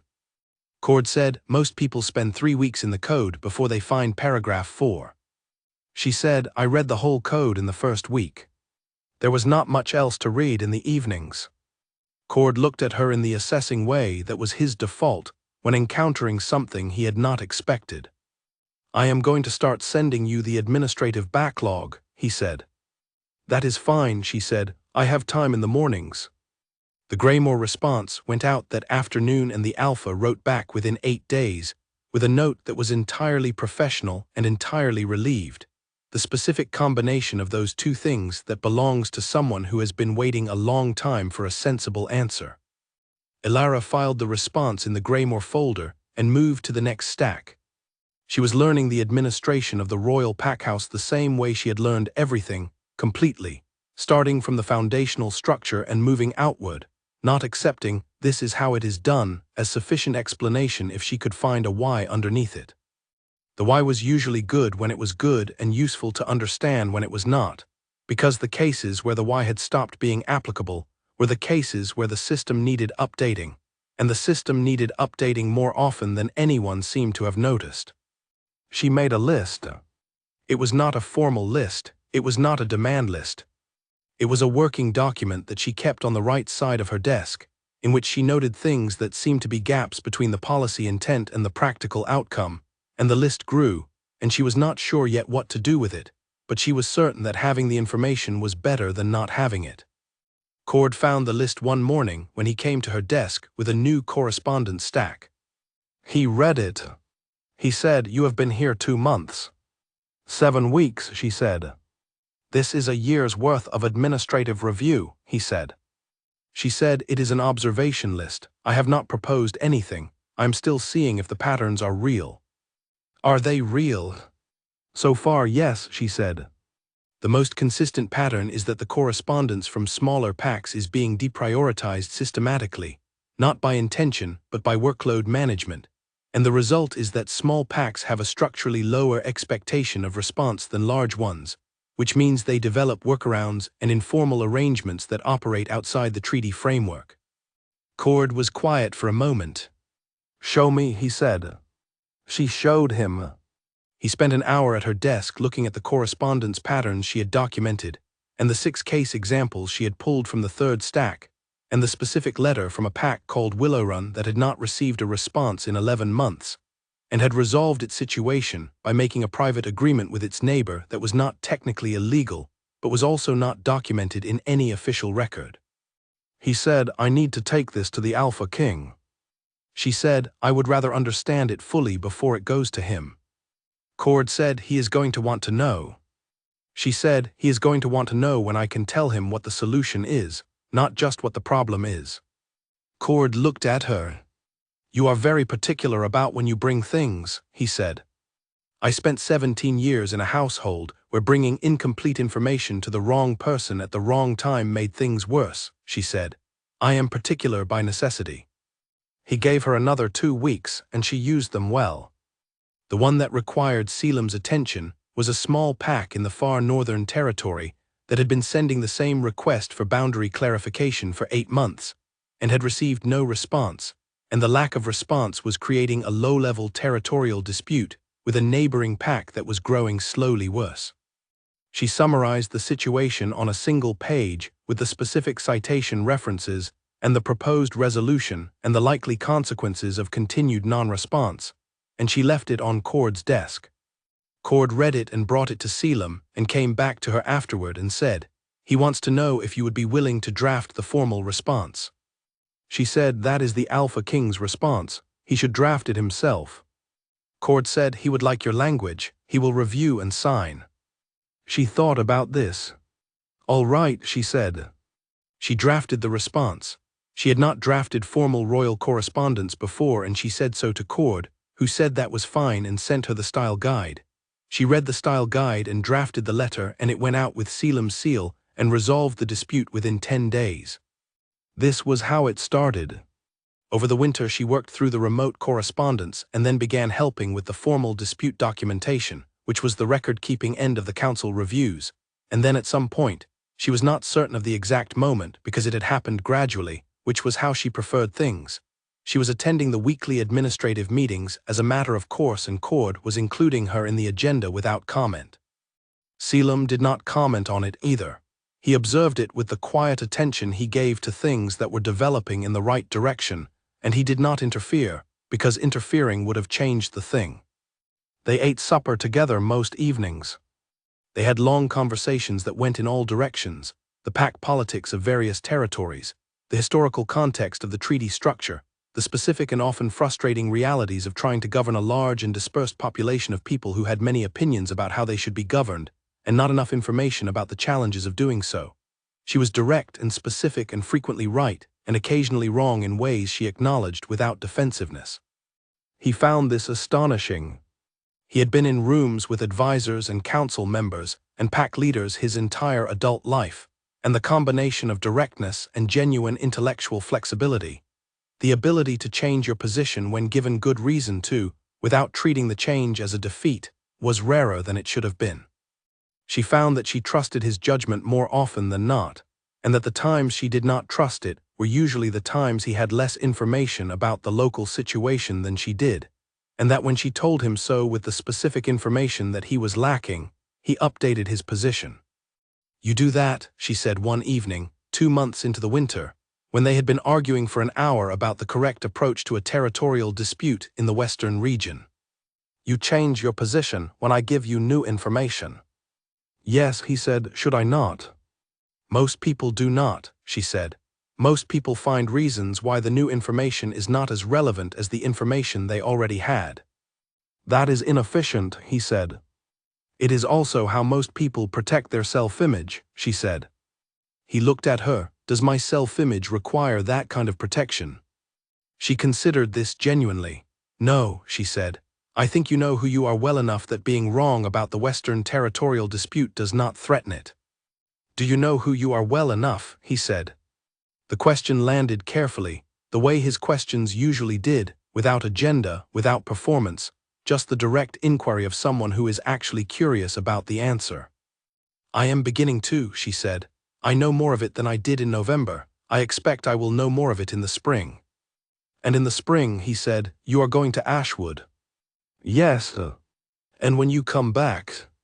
"When I come back," she said, "I will answer the question." He nodded. They had come back to this point several times over the winter, not because either of them was pressing toward it, but because the arc of their conversations occasionally led to it naturally, the way a path leads to a particular viewpoint when you are walking in that direction. She was not avoiding it. She was approaching it in the way she approached things, deliberately, with enough information to be sure. "What did your father tell you about it?" she said. "The pull, what did he actually say?" He thought about it. "He said it was the most inconvenient thing that would ever happen to me," he said. "He said it would arrive without asking permission. He said it would reorganize everything it touched." He paused. "He said the word he would have used before it happened was inevitable, but that after it happened the word that was actually accurate was obvious. As in, of course it is this person, it could not have been anyone else." She was quiet for a moment. "Does it feel obvious to you?" she said. "Yes," he said. "It feels like something I knew before I knew it." She looked at the fire. "I do not feel it the same way," she said. "The pull, I mean. I think I feel something that is adjacent to what you are describing, but my whole system of registering things is calibrated for threat and resource and survival, and I am still recalibrating it for anything else." "I know," he said. "I am not saying this to warn you off," she said. "I am saying it because you should know it is not that I do not feel anything. It is that I do not yet fully trust what I feel, because I have spent 20 years in an environment where trusting what I felt was not safe." He looked at her. The firelight was on his face, and he had the expression he got when he was listening completely, not preparing a response, just receiving what she was saying. "Thank you for telling me," he said. "I am telling you because you deserve to know what you are actually dealing with," she said, "rather than what the situation looks like from the outside." "What does it look like from the outside?" She almost smiled. From the outside, I imagine it looks like a woman who walked to Velthar on a burned fragment of paper and then spent the winter doing your correspondence. And from the inside, she said, it looks like someone learning, very slowly and with a great deal of interruption from old habits, how to be in the right place. He was quiet for a moment. You are in the right place, he said.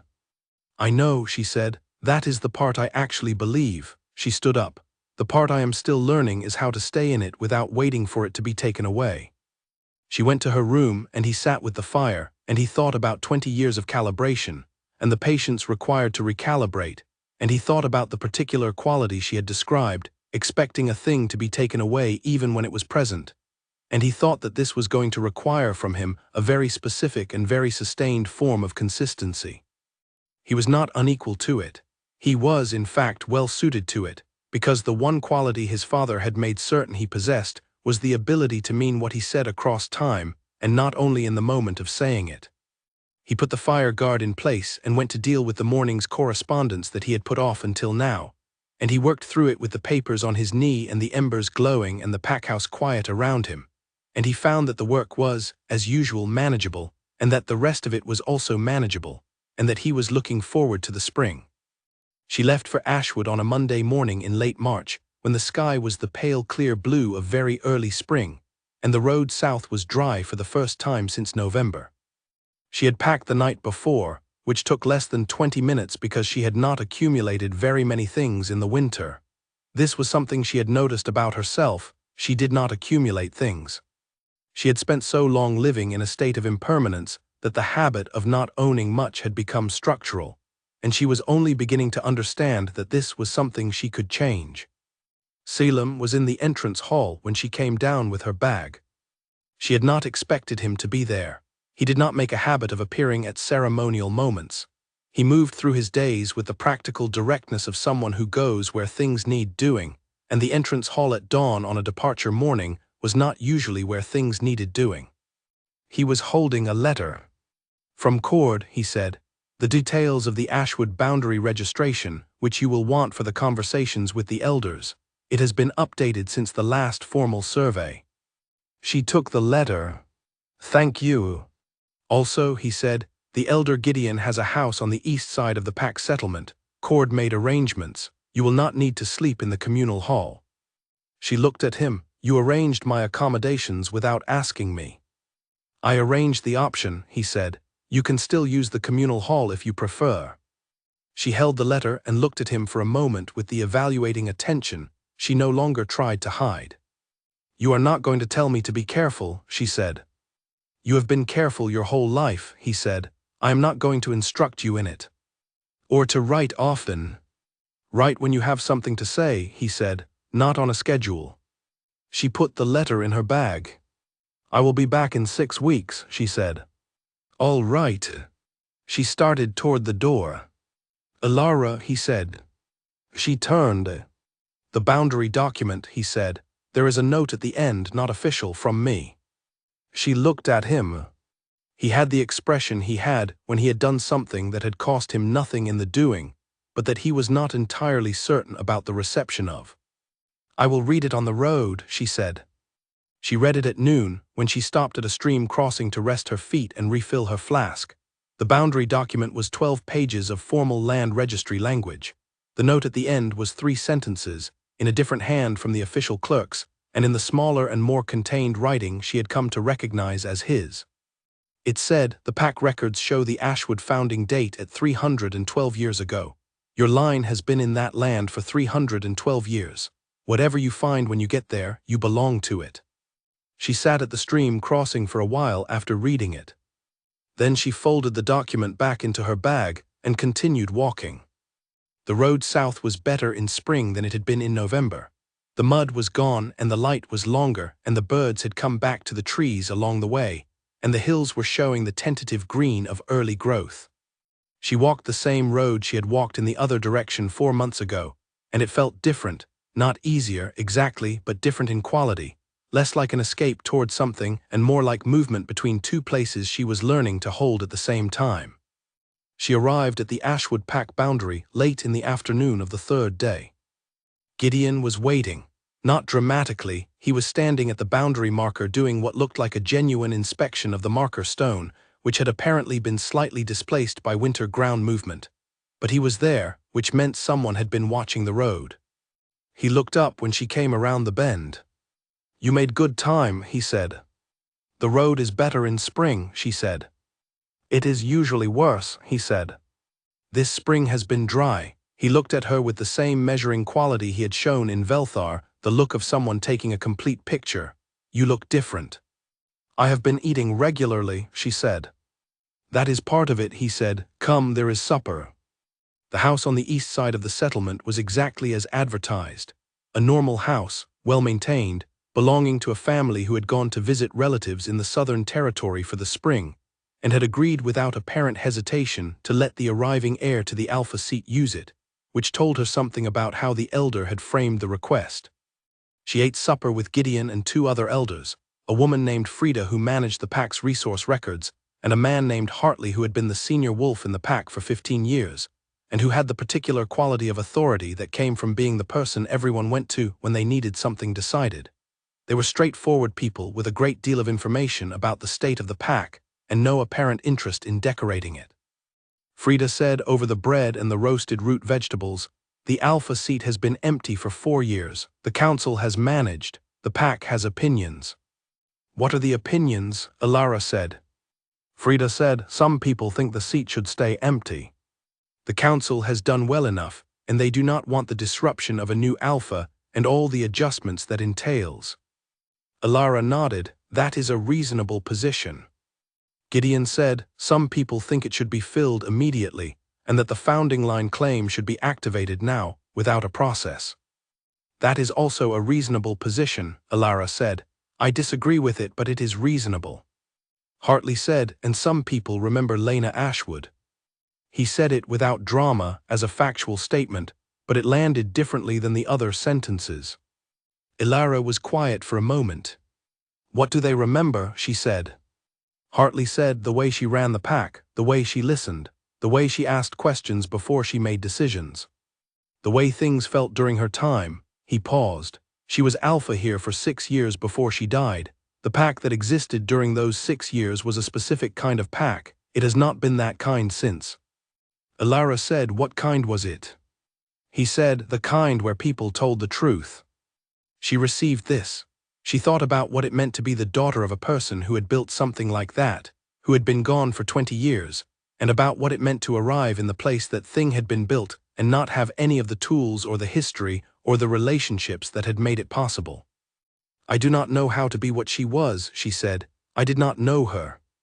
"No," Gideon said, "but you are what she made. That is not the same thing as being her, but it is not nothing." She stayed. She woke the next morning before the pack was moving and went out into the settlement in the early light, just walking, the way she had always walked when she needed to understand something, slowly, attending to what was actually there rather than what she had expected. The Ashwood settlement was not large, a central packhouse for communal functions, a ring of individual houses in various sizes and stages of upkeep, working buildings at the edge, a barn, a grain storage, a workshop where several pieces of farming equipment stood in states of ongoing repair. She walked through all of it. She looked at the state of the fences and the drainage channels and the workshop equipment, the way Cressida had once inspected the packhouse for things that needed doing, except that when Cressida found things that needed doing, she assigned them to Alara, and Alara was trying to understand what the things were before she thought about who should be doing them. The accounting records were the first thing she asked about. They were, as she had expected based on Gideon's vague answers to her questions in Velthar, a significant problem. The pack had 3 different accounting systems running simultaneously, none of which talked to the others, and the result was that the pack's actual financial picture was genuinely not clear to anyone, including the council, and decisions about resource allocation were being made on the basis of information that was at best incomplete and at worst inaccurate. She sat with Frida for 3 days going through the records. Frida was competent and honest and grateful in the specific way of someone who has been looking at a confusing mess for a long time and has been hoping for a second set of eyes. Together they mapped what was actually there, and Alara started a new ledger that consolidated the 3 systems into one, and by the end of the third day, the pack's financial picture was clear for the first time in approximately 6 years. "How did it get this fragmented?" Alara asked. Frida said 3 different people were managing 3 different categories of income, and they did not trust each other enough to share information. And when they retired or moved on, their replacements inherited the category but not the context, and no one ever sat down and unified it. Why did no one sit down and unify it? Frida looked at her. Because no one had the authority to tell all 3 categories that they were now going to work together, and the council was reluctant to intervene in what felt like an administrative matter rather than a governance matter. "It is a governance matter," Alara said. "Yes," Frida said, "that is what someone with a clear authority position would have recognized." She spent the third week in Ashwood in the settlement's library, which was a single room at the back of the main packhouse building with walls of shelving and approximately 400 years of accumulated documentation, pack histories, land surveys, census records, legal filings, and an assortment of personal journals and correspondence that had been preserved without any particular organization. She had found out about the library from Frida, who had mentioned it in passing when Alara asked about historical boundary documentation. She went on a Tuesday morning and did not leave until the evening. The shelving had no system she could identify.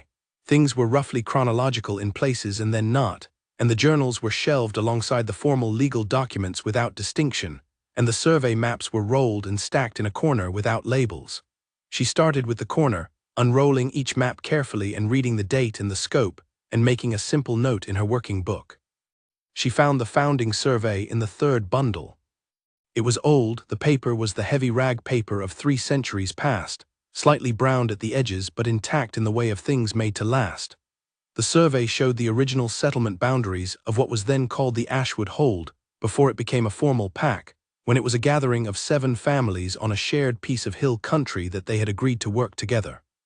7 families, 7 founding lines. Her mother's name was there, Lena Ashwood, but her name before that, the family name she had carried before she took the Ashwood designation, was marked in the founding survey, in the line of succession going back 300 years, in the careful hand of whoever had drawn this map and added the names to the land they represented. She sat with the map for a long time.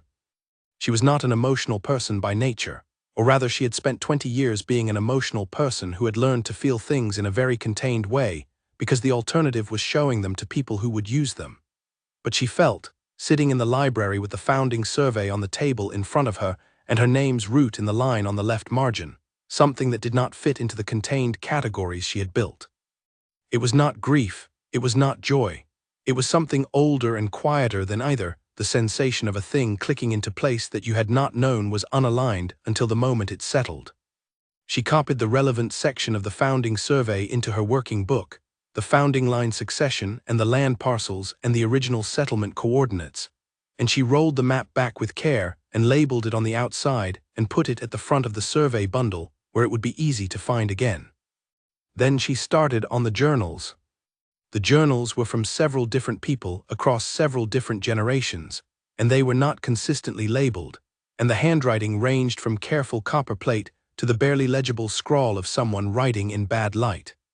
She read the ones she could read and made notes on the ones she could not, and by the end of the day she had a rough picture of what the Ashwood pack had looked like and done, and valued across the span of its existence.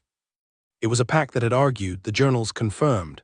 It was a pack that had made decisions by talking them out at great length, sometimes to the frustration of everyone involved. It was a pack where the founding families had maintained their individual identities while building a shared one, and where the tension between those 2 things had produced, across the generations, both the disputes and the decisions that had shaped what Ashwood was. She found one journal that was her mother's.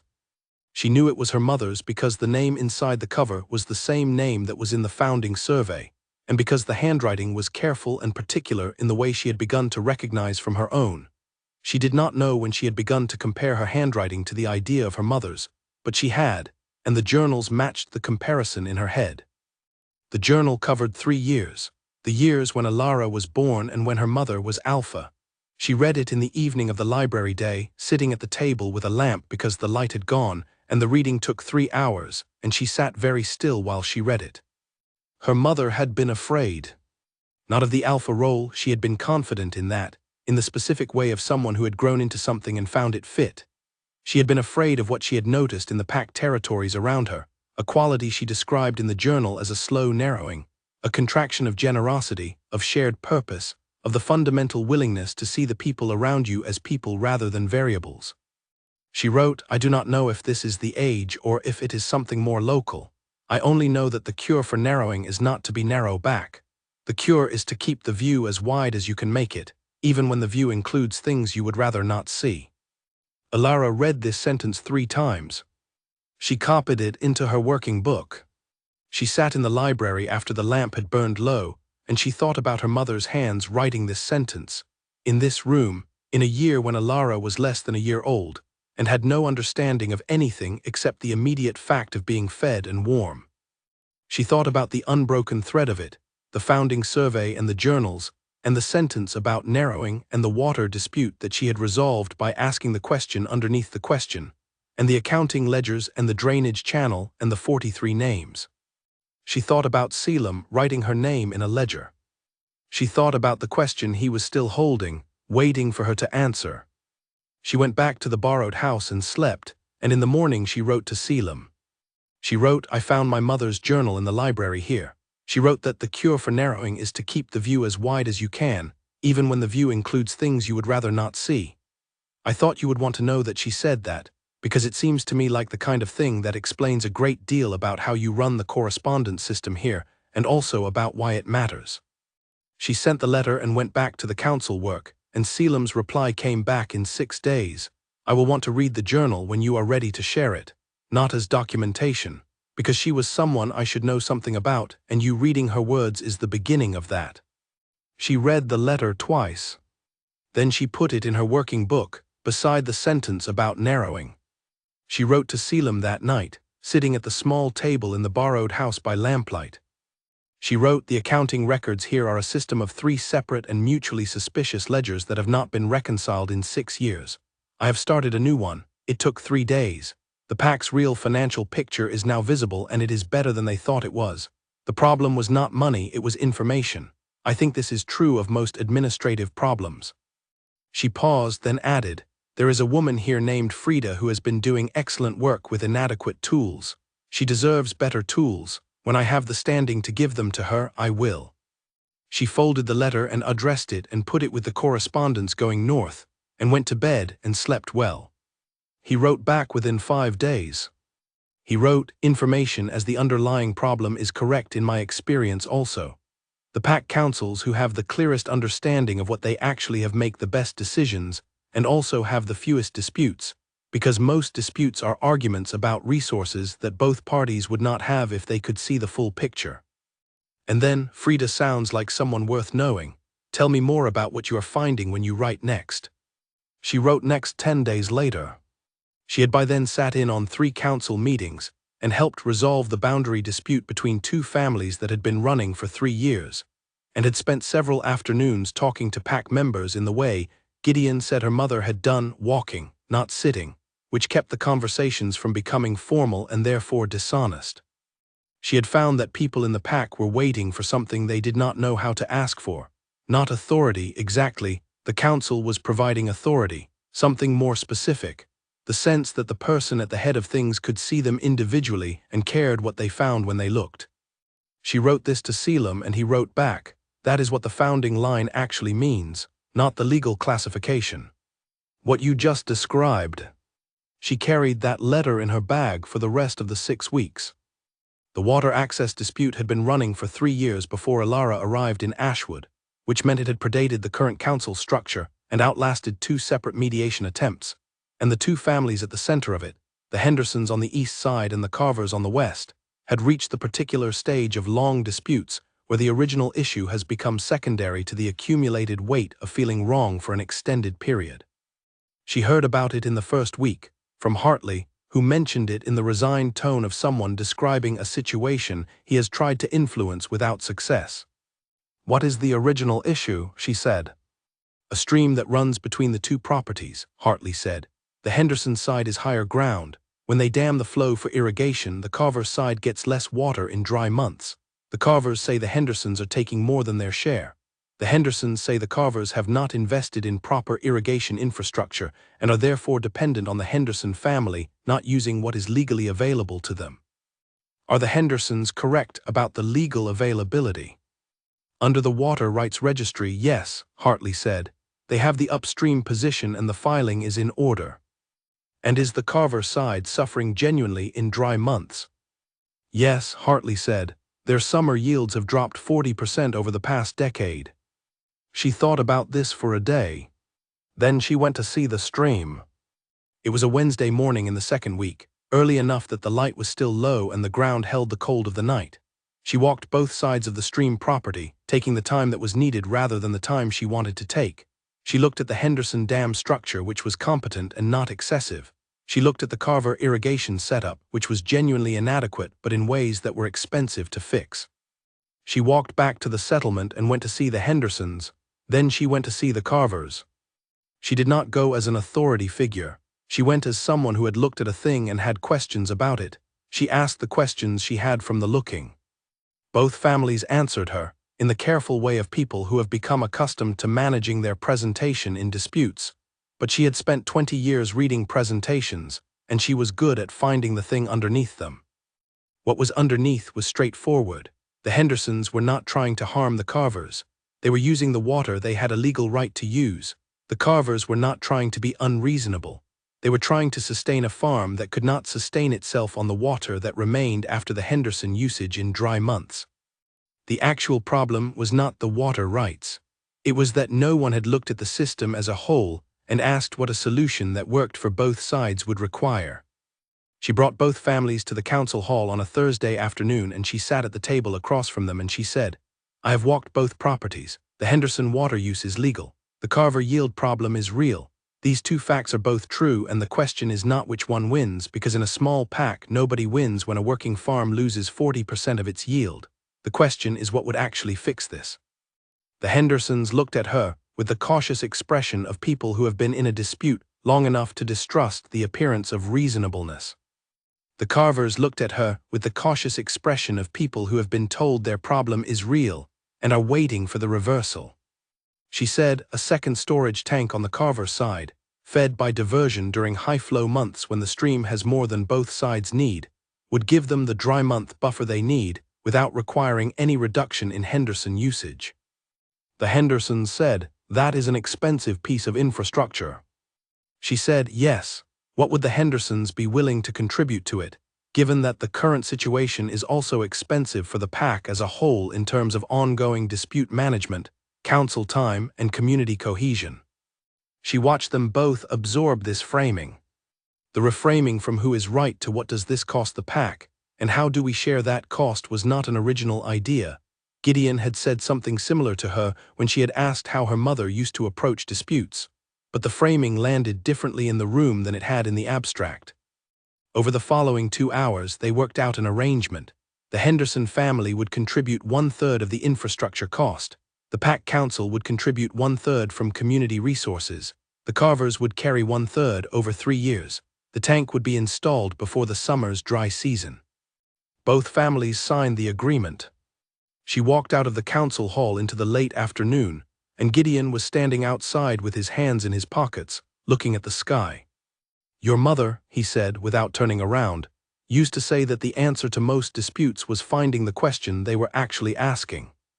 She stood beside him and looked at the sky too.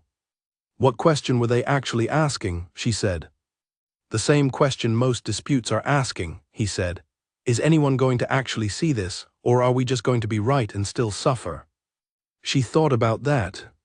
"Did she see it?" she said. "Your mother, yes," he said. "Always." He paused. "That is what I meant when I said the pack remembered her, not what she did, the fact that she saw."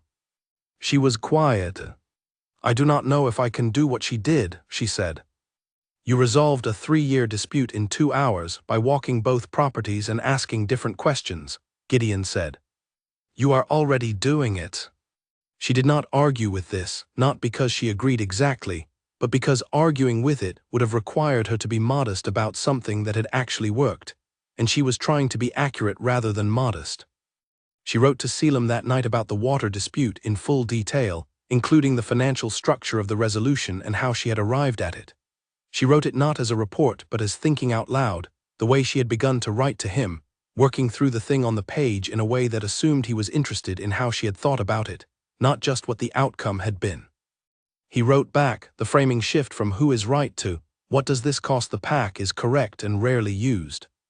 Most dispute mediation focuses on the merits of the claim. The better question is almost always what continued dispute costs everyone. How did you know to ask it? She wrote, I spent 17 years in a house where the right person always won and the cost was distributed to everyone else. I know what that does to a household over time. I did not want to replicate it. She sent the letter and went to sit on the step of the borrowed house in the evening light, and the settlement was quiet around her in the specific way of places that are not dramatic but are alive. The distant sound of a gate closing, a dog somewhere in the middle distance, the particular warm smell of evening cooking from the houses around her. She had been here 4 weeks. She knew the names of 43 people in the settlement. She knew the state of the boundary fences and the accounting records and the drainage situation on the east field and the story of the water dispute and the 3 ongoing issues the council was managing and the 7 people who should have been approached about specific roles and had not been because there was no one with the authority to do the approaching. She knew that the pack needed her, not the founding line heir, not the legal claim, not the document in the Royal Archive. Her specifically, the particular combination of how she thought and how she listened, and what she had learned in 17 years of paying careful attention in a house where no one thought she was paying attention. She thought about Selim's letter. The founding line, not the legal classification, what you just described. She had not understood what he meant when he wrote it, not fully. She was beginning to understand it now, sitting on the step in the evening light with 43 names in her head and a resolved water dispute and a new accounting ledger, and the sense of a place slowly becoming legible to her in the specific way of things that belong to you even when you have been kept from them. She wrote one more letter before she slept. It was shorter than usual. It said, I think I understand now what you meant about the founding line. I think I understand why Cressida was afraid of the ceremony. I think I understand what it means to belong to a place in a way that cannot be removed from a registry. I will be home in 2 weeks. She paused over the word home. She had written it without deciding to. She left it. She sent the letter and went to sleep and dreamed nothing she remembered, which was the best kind of sleep. She was back in Velthar by the first week of May. The road north was everything the road south had been in November and its opposite in every particular. Dry underfoot, long light, the trees in full leaf throwing good shade over the road in the afternoon sections. She walked at her usual pace and she was glad of the walking, the 3 days of it, the rhythm of it, the particular quality of thought that walking produced in her, which was not the same as the thought that sitting produced. She had been doing a great deal of sitting in Ashwood, in council halls and borrowed houses and the bookkeeping room with Frida. The walking was its own kind of processing. She thought about what she was returning to. She was returning to the royal packhouse of Velthar, where she had spent a winter doing administrative work and eating supper across a fire from the Alpha King and learning the operations of a large pack institution from the inside out. She was returning to a room that was hers, to Pell and his south window, to Cord's filing system which she had opinions about and had been keeping to herself. She was returning to the question. She had told Selim she would answer it when she came back from Ashwood, and she had written him a letter in which she had said she understood now what he had meant about the founding line, and she had left the word home in the sentence without crossing it out, and she had been thinking about all of this for 3 days on a road in May. The question was not difficult. That was the thing she had been working out, over 6 weeks in Ashwood and 1 winter in Velthar and 4 months since November. The question was not difficult. She knew the answer. The difficulty had been in trusting the answer, in trusting that a thing she wanted could actually be available to her without conditions and without eventual withdrawal, which was the habit she was trying to unlearn. She had spent 6 weeks in Ashwood watching herself make decisions without checking first whether she was allowed to make them, and the decisions had held, and the people she had made them with had responded as if this were simply how things worked, and she had watched herself do this and had begun, slowly, to believe that this was actually how things worked now. She was still learning the believing, but she knew the answer. She arrived at the south gate of Velthar in the early afternoon and went through the main entrance, and the guard said welcome back, and she said thank you and walked through the city toward the pack house. Salem was in the main courtyard. He was mid-conversation with Cord, papers in hand, the ordinary appearance of someone who had been doing this all morning and would be doing it all afternoon. He looked up when she came through the pack house gate. She raised a hand. He handed the papers to Cord, and Cord took them with the professional smoothness of a man who had been doing this for years. Salem walked toward her across the courtyard. She met him in the middle. "How was it?" he said. "Good," she said. "I resolved a water dispute. I consolidated 3 accounting systems. I walked both sides of a boundary fence, and I have opinions about the drainage on the east field that I will write up properly when I have a desk." "The desk is where you left it," he said. She looked at him. He was the same as he had been in November, and the same as he had been in winter, and the same as he had been in her letters, which was the consistency she had been testing without meaning to test it, and which had held. "I said I would answer the question when I came back," she said. "Yes," he said. "I am back." "Yes," he said. She looked at him with the direct and complete attention she had spent the winter learning to give without apology. "Yes," she said. Not the question, the answer. He understood immediately, because he was the kind of person who understood things without needing them elaborated. Something happened in his face that she had not seen before, not a smile exactly, but the expression that comes before a smile, the one that belongs to a person receiving something they had held a long time and had not been entirely certain was coming. "All right," he said. "I am still learning what it means," she said. "I want to be accurate about that. I know the answer and I am still learning what the answer means in practice." "That is true of most good decisions," he said. She looked at him. "You are not going to make a ceremony of it," she said. "Did you want one?" She thought about it. "No," she said. "I want supper and a report on what I missed in the correspondence and my desk." "All of those are available," he said. Around them, the courtyard went about its afternoon. 2 members of the household staff crossed in the distance. A cart moved through the side gate. The May light sat on the stone walls and made everything look solid and permanent in the way of things that have been in place for a long time. She had a desk in the administrative corridor, which she had occupied since the 2nd month of winter, and which no one had officially designated as her desk, but which had become it in the way of things that are simply used long enough that their status becomes self-evident. On the desk were 6 weeks of correspondence that she had not been there to handle, sorted by Cord into 3 categories in a system she had taught him, and a note from Cord that said simply, "Welcome back, the northern boundary surveys are in the 3rd stack, I have coffee." She sat down at the desk. She opened the first letter. She was home. The word did not startle her this time. She had written it in the letter from Ashwood and she had watched herself write it and she had left it there, and it had made the journey north with the courier and arrived before she did. And now the word and the place were in the same location at the same time, and the combination of them felt correct. She was home in Velthar, and she was also going back to Ashwood in the summer, and she was going to be the daughter of Lena Ashwood and the founding line heir and the person who had resolved a water dispute, and the woman who had walked to the capital city on a burned fragment of paper and the person who ate supper across a fire from the Alpha King, and the person who had ground 3 hours on a butter knife in the dark, and none of these were different people. They were all her, accumulated. She worked through the correspondence until supper. At supper, Cord briefed her on the 6 weeks she had missed, which was efficient and thorough. Pell ate across the table from her, and asked about Ashwood with the particular interest of someone who had spent 50 years there, and wanted to know if it was the same. And she told him about the water dispute, and the accounting ledger, and the East Field drainage. And he said the drainage on the East Field had been an issue since the winter of his 13th year at the pack, and he had always thought the problem was the gradient on the northern spur. "You are right," she said. "I am going to fix it in the summer." Pell said, "I know how to do it. I helped fix the same problem in the South Field 40 years ago."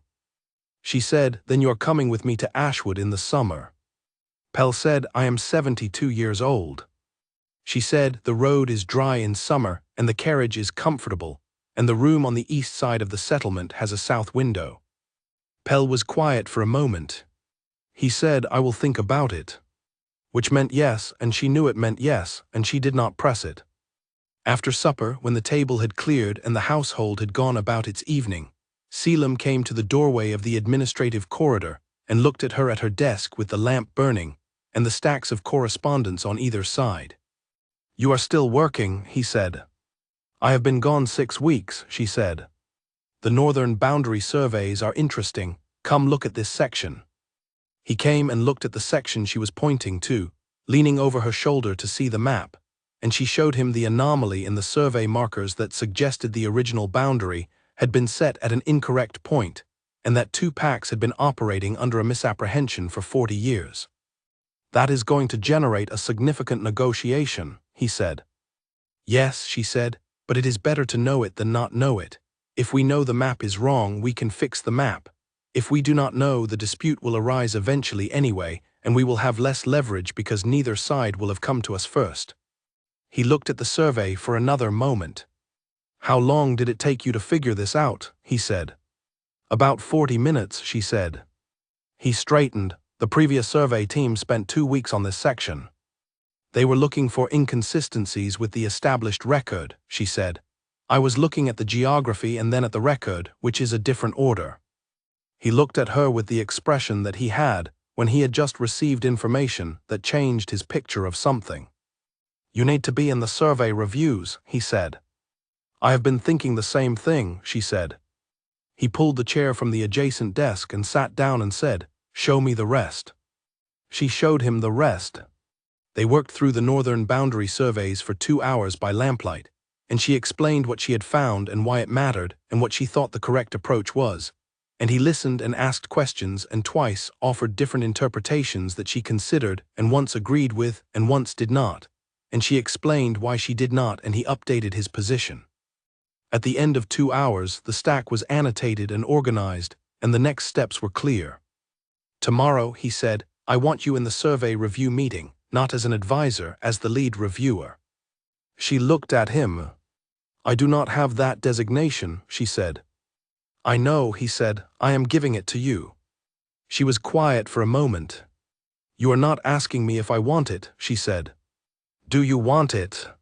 She thought about it, not as a question about standing or title or the politics of the designation, as a genuine question about what she wanted to do with her time and her capacity. "Yes," she said. "Then you have it," he said. He left the corridor and she sat at the desk for another hour, not working, just sitting in the particular quality of the evening, the lamplight and the survey maps and the sound of the building around her, and thinking about what it meant to be in a place where the things you were good at were simply given room to be used. She had spent 20 years in a house where being good at things was a liability if Cressida noticed it. The careful containing of her own capabilities had become so habitual that she was still finding places where she had contained something she did not need to contain anymore. The survey work was one of them. She put out the lamp and went to her room and slept, and in the morning she was in the survey review meeting, and the work continued. She went back to Ashwood in the summer, as she had said she would. Pell came with her. He had said he would think about it, which she had correctly interpreted as yes, and when the carriage was arranged for the journey south in the first week of June, Pell appeared at the packhouse gate at dawn with a traveling bag that was not very large and the expression of a man who has made a decision and is at peace with it. She said, "I am glad you are coming." He said, "The Southfield drainage is in the north corner of the lower pasture. I want to see what has happened to it in 40 years. She said, "I thought you said you wanted to see Ashwood." He said, "The drainage is part of Ashwood." They traveled in comfortable stages, stopping at inns rather than camping, which was an adjustment Alara was still making to the fact that she had the resources to choose differently than she had in November. The road was dry and long-lit and warm, and they talked for most of the journey about the packhouse and about Ashwood and about the specific details of the drainage problem and how Pell's memory of the Southfield fix aligned with or differed from what she had observed on the East Field. She found that traveling with Pell was easy in the way of things that have been true for a long time and do not need to establish themselves.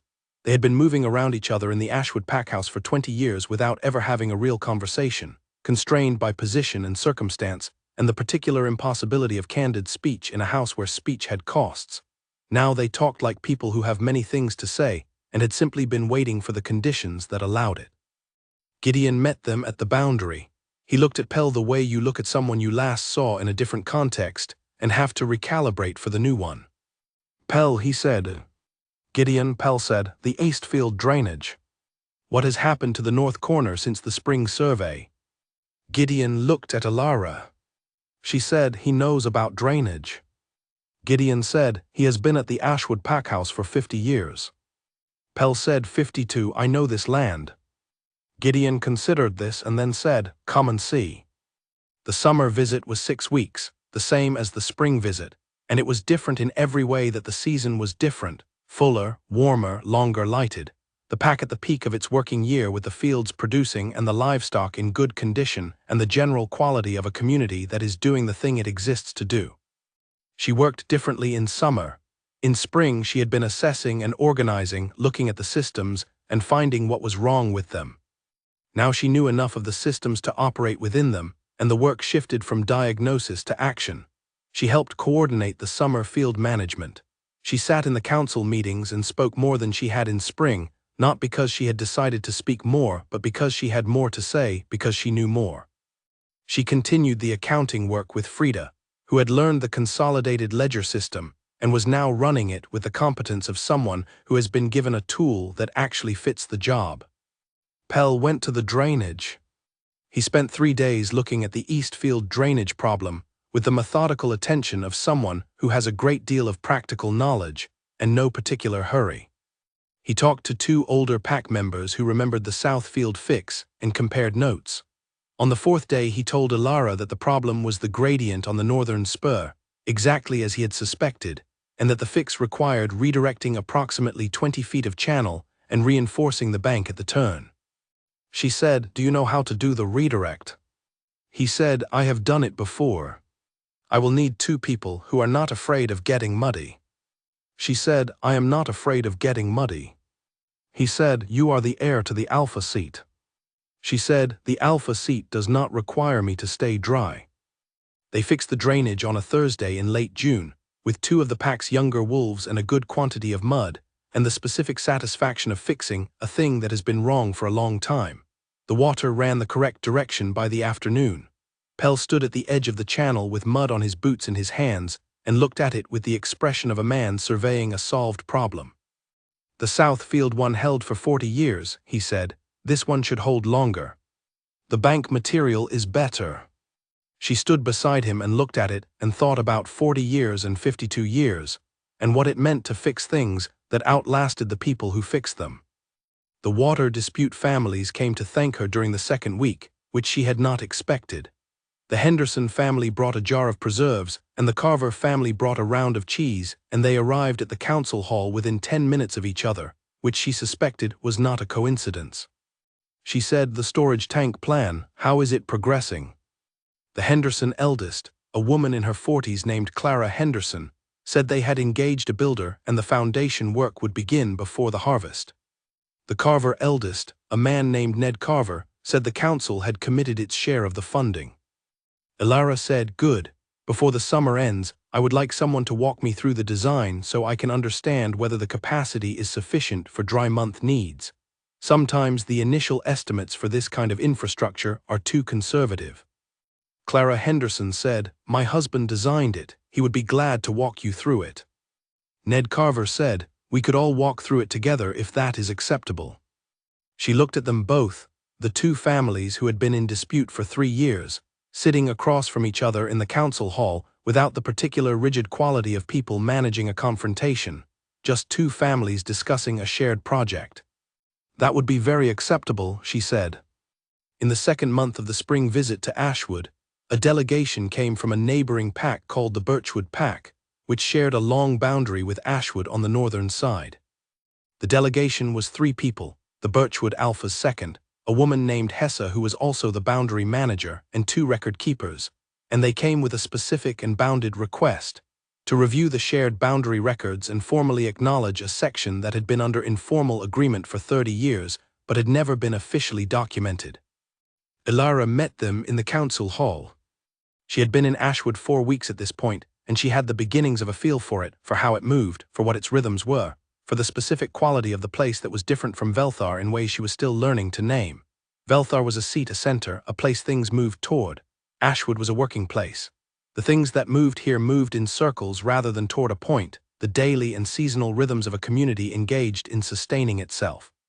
She had been told that the informal boundary agreement had to do with a water meadow that sat at the junction of the two territories, used by both packs for grazing in the summer months, with a sharing arrangement that had been determined by the two boundary managers at the time and communicated verbally to their successors, and then to their successors' successors until the original reasoning had been largely lost, and what remained was the practice without the explanation. Hesse was direct and organized, and came with the records already sorted. She was around Alara's age, with the efficiency of someone who had been doing administrative boundary work for several years, and who had decided, at some point before this meeting, that the way to deal with a founding line heir who was sitting in on a routine boundary review was simply to do the boundary review well, and not make any particular ceremony of the sitting-in. Alara appreciated this immediately. They spent the morning going through the records. She asked questions when she had them and did not ask questions when she did not, and she let Hesse and the Ashwood boundary records holder, an older man named Tomas, do the substantive work of matching the informal agreement to the formal documents and identifying the places where they aligned and the places where they did not. There were 3 places where they did not align. 2 were small and easily resolved. The informal agreement was more precise about the water access timing than the records suggested, and the records could simply be updated to reflect what the practice had always been. The third was a larger question. The Water Meadows center line was described differently in the Ashwood records than in the Birchwood records, a divergence of approximately 20 feet, and 20 feet on a water meadow boundary mattered in a year with a dry summer. She said, "When were these records last jointly reviewed?" Hesse said, "The last formal joint review was 41 years ago." Tomas said, "The informal agreement postdates that review by about 5 years." She said, "So the informal agreement was made to resolve something the formal review did not resolve, and then the informal agreement became the de facto standard, but the formal records were never updated." Both of them said yes. She said, "Then the solution is to update the formal records to reflect the informal agreement, and to commission a joint survey of the center line section so both records describe the same boundary. That gets rid of the divergence and gives both packs a clean formal record that matches what has actually been happening." Hesse said, "The joint survey. That requires a neutral surveyor." Alara said, "The Royal Packhouse maintains a list of certified neutral surveyors for boundary disputes. It is not a dispute, it is a clarification. But using a certified surveyor means both sides accept the result." Hesse said, "I would want to discuss this with our Alpha before committing." "Of course," Alara said, "take the proposal back and write to me when you have a decision. I will make the surveyor arrangement once you confirm." The delegation left that afternoon on good terms, which was the best possible outcome of a boundary meeting, and Gideon stopped her in the corridor of the council building and said, "How did you know about the neutral surveyor list?" She said, "I drafted the update to the boundary protocol provisions this winter." The surveyor list was part of the update. He said, "You drafted the update." She said, "Someone had to." He said, "You are 20 years old." She said, "I am aware of that."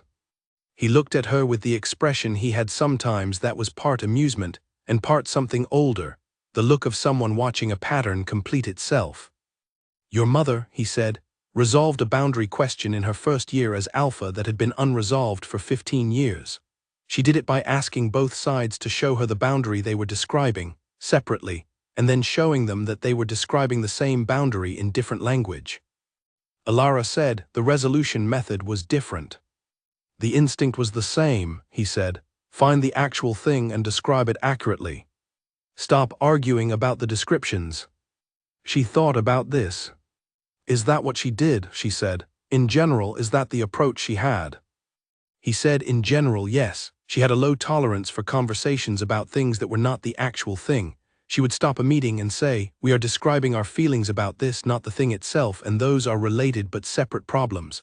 He paused. "The pack found it irritating sometimes. They also found it clarifying."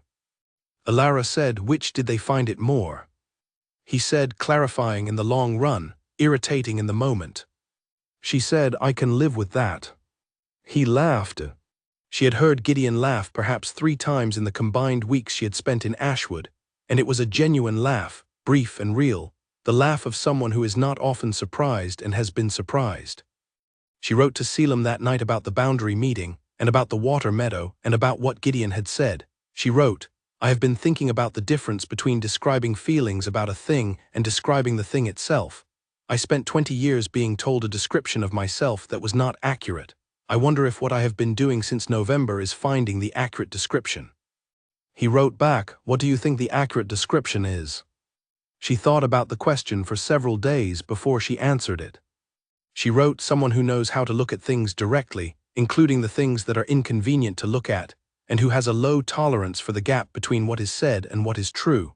I think that is what I actually am. I think it is also possibly what is most useful about me." He wrote back, "Yes, that is what it is."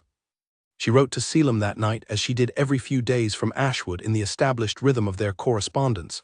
She wrote about the drainage and the preserves and the cheese and the tank design meeting, and at the end she wrote, "I think I understand now what the alpha seat actually requires. It is not authority.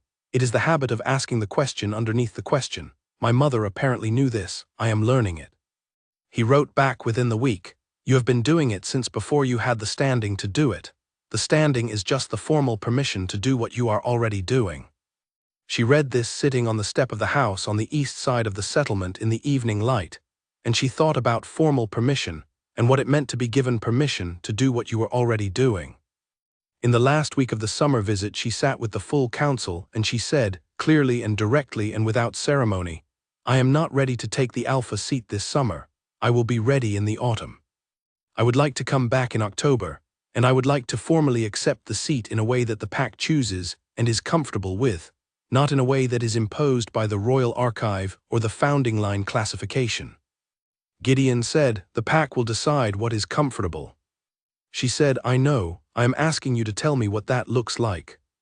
The council discussed it, and she sat and listened to the discussion, and the shape that emerged from the discussion was a gathering, not a formal ceremony, just the pack assembled in the central hall with the council present and the acknowledgement made through conversation rather than declaration, shared rather than imposed. She said, "That is exactly right." On the last morning she stood at the east field with Pell, looking at the drainage channel they had fixed, clean and running correctly. "You will come in October," she said. "Yes," he said, "the autumn field work starts in the second week. I know the south quarter rotation." "Pell," she said. "Yes, You spent 50 years in this pack house doing things that mattered and were not counted as mattering," she said. "I want you to know that I know that it is counted now." He was quiet for a moment. He was looking at the drainage channel. "The bread under the door," he said finally. "I did not know what it would amount to. I just knew that someone hungry in a cellar needed bread." "It amounted to this," she said. "Then it was worth it," he said simply.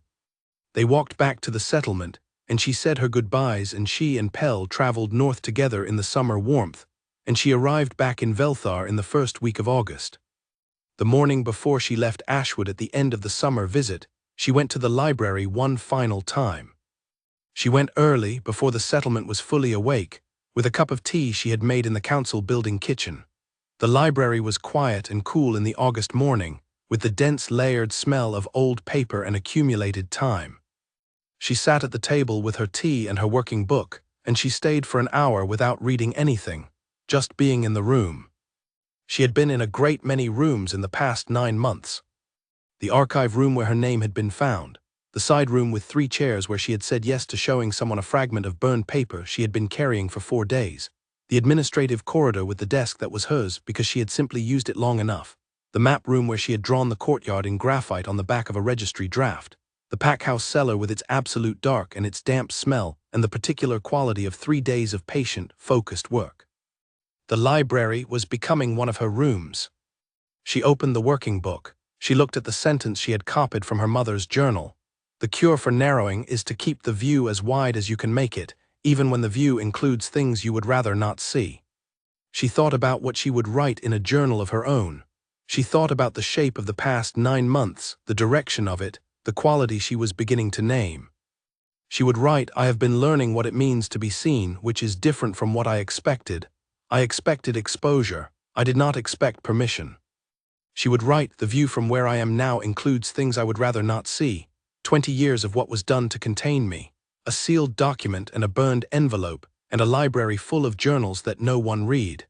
But I can see them clearly now, which is the only starting point for anything better." She would write, "I am going back to Velthar, to the surveys and the supper table and the person who held a seat open while I learned what yes meant. To Pell in his south window and Cord in the filing room and the work that is not finished and will not be finished, because that is the condition of work worth doing." She did not write any of this, she kept it in her head. She finished her tea and closed the working book and went to say goodbye to Gideon and Frida and Hartley and the people whose names she knew, and she promised to come back in October, and she left. She walked north in the long August light thinking about wide views and the things visible from where she was standing, and she did not look back at the gate. Selim was in the administrative corridor when she came through the packhouse gate, not in the courtyard this time, but visible through the corridor window as she crossed the yard, sitting at a desk with papers, which was where he usually was. She went through the main door and down the corridor, and knocked on the open doorway of the office. He looked up. "The Northern Boundary Surveys," she said. "The third stack. Did Cord start the formal review while I was gone?" "He started it," Selim said. "He stopped when he got to the section you annotated and said he needed you to explain the methodology." "I will explain it tomorrow," she said. "Tonight I need to tell you about the autumn." He put down the pen. "The October visit," she said. "I told the council I would accept the seat formally in October. The PAC is deciding the form of the acknowledgement." "All right," he said. "You should be there," she said. He looked at her. "Not as the Alpha King," she said. "As the person who wrote your name in the royal ledger in my presence and told me that the standing I was born with had been restored." She paused. "The PAC knows the formal history. They do not know the rest of it. I would like them to." He said, "What is the rest of it?" She said, "That you held the seat beside you open for 6 months while I learned what it meant to say yes to it, and that I said yes, and that this is also part of the story." He was quiet. "The two things are not separate," she said, "the Ashwood seat and this. They are both mine, and they both matter, and I do not want to hold them apart as if one is more real than the other." He said, "I will be there." She nodded. She went to her desk in the corridor. The papers were where she had left them. The third stack of Northern Boundary Surveys, with her annotations in the margins and Cord's question marks at the sections he had not been able to follow. She read through the first survey and remembered where she had been in the analysis and picked up the thread without difficulty. An hour later, without looking up from the papers, "Thank you." He was still at his desk across the corridor. He said, "For what?" She said, "For not making it complicated." He said, "Which part?" She said, "Any of it." She heard him set down his pen. "You did all the complicated work," he said. "I had very little to do." She looked up from the survey. "You sent tracker wolves after a scent that was not in any registry," she said. "You opened an archive document sealed with your father's cipher and told me what was in it without softening it. You wrote my name in a ledger with your own hand. You offered a seat without conditions and waited 6 months for me to understand what saying yes meant." She looked at him. "That is not a small amount to do." He looked at her steadily. "You walked 2.5 days in November on a fragment of burned paper," he said. "You spent 3 days grinding a cellar lock with a butter knife. You walked into a room full of people with formal standing and no documentation and stated your case without apology. You went to Ashwood twice and fixed a water dispute and a drainage problem and a 6-year accounting disaster." He paused. "We both did things." She looked at him for a long moment. "We both did things," she agreed. She went back to the survey. He went back to his papers. The corridor was quiet with the particular quality of two people working in the same space, not the silence of nothing happening, but the productive quiet of things being done. The lamp burned. The evening came on outside. The royal packhouse of Velthar continued around them in its ordinary way. In October she went back to Ashwood and the pack gathered in the central hall and she stood in front of them and said simply, "This is what I am and this is what I intend." Not a declaration, not a performance. A statement of fact and intention in the plainest possible language, the way her mother had apparently done things, the way she found she did things too. The pack's eldest wolf, a woman of 91 who had known Lena Ashwood and had known Ilara's grandmother before that, stood up without anyone asking her to and said, "The line holds." The acknowledgement was finished.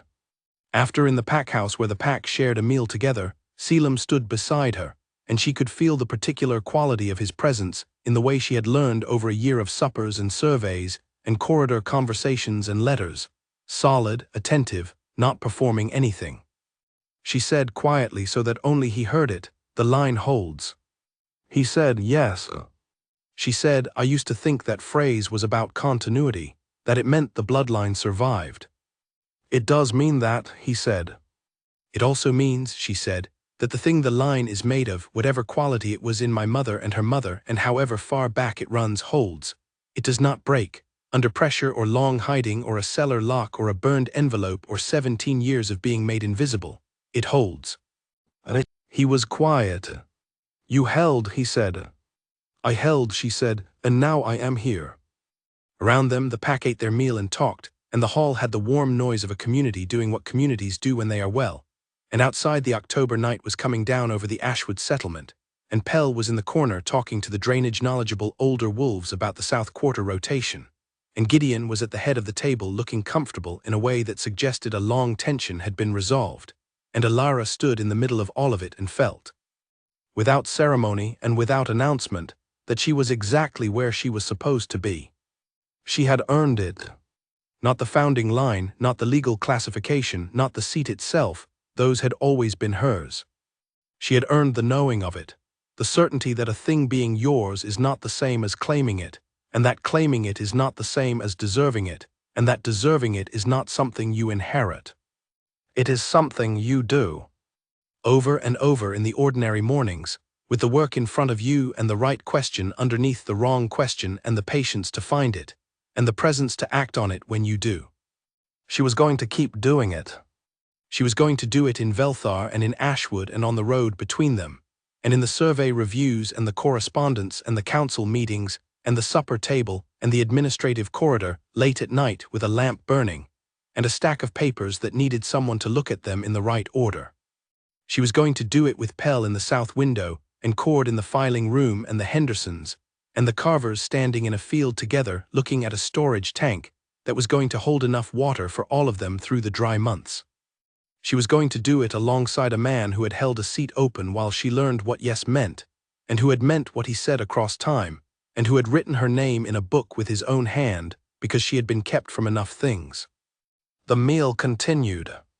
The night came in. She was here. She was home. She was not going anywhere.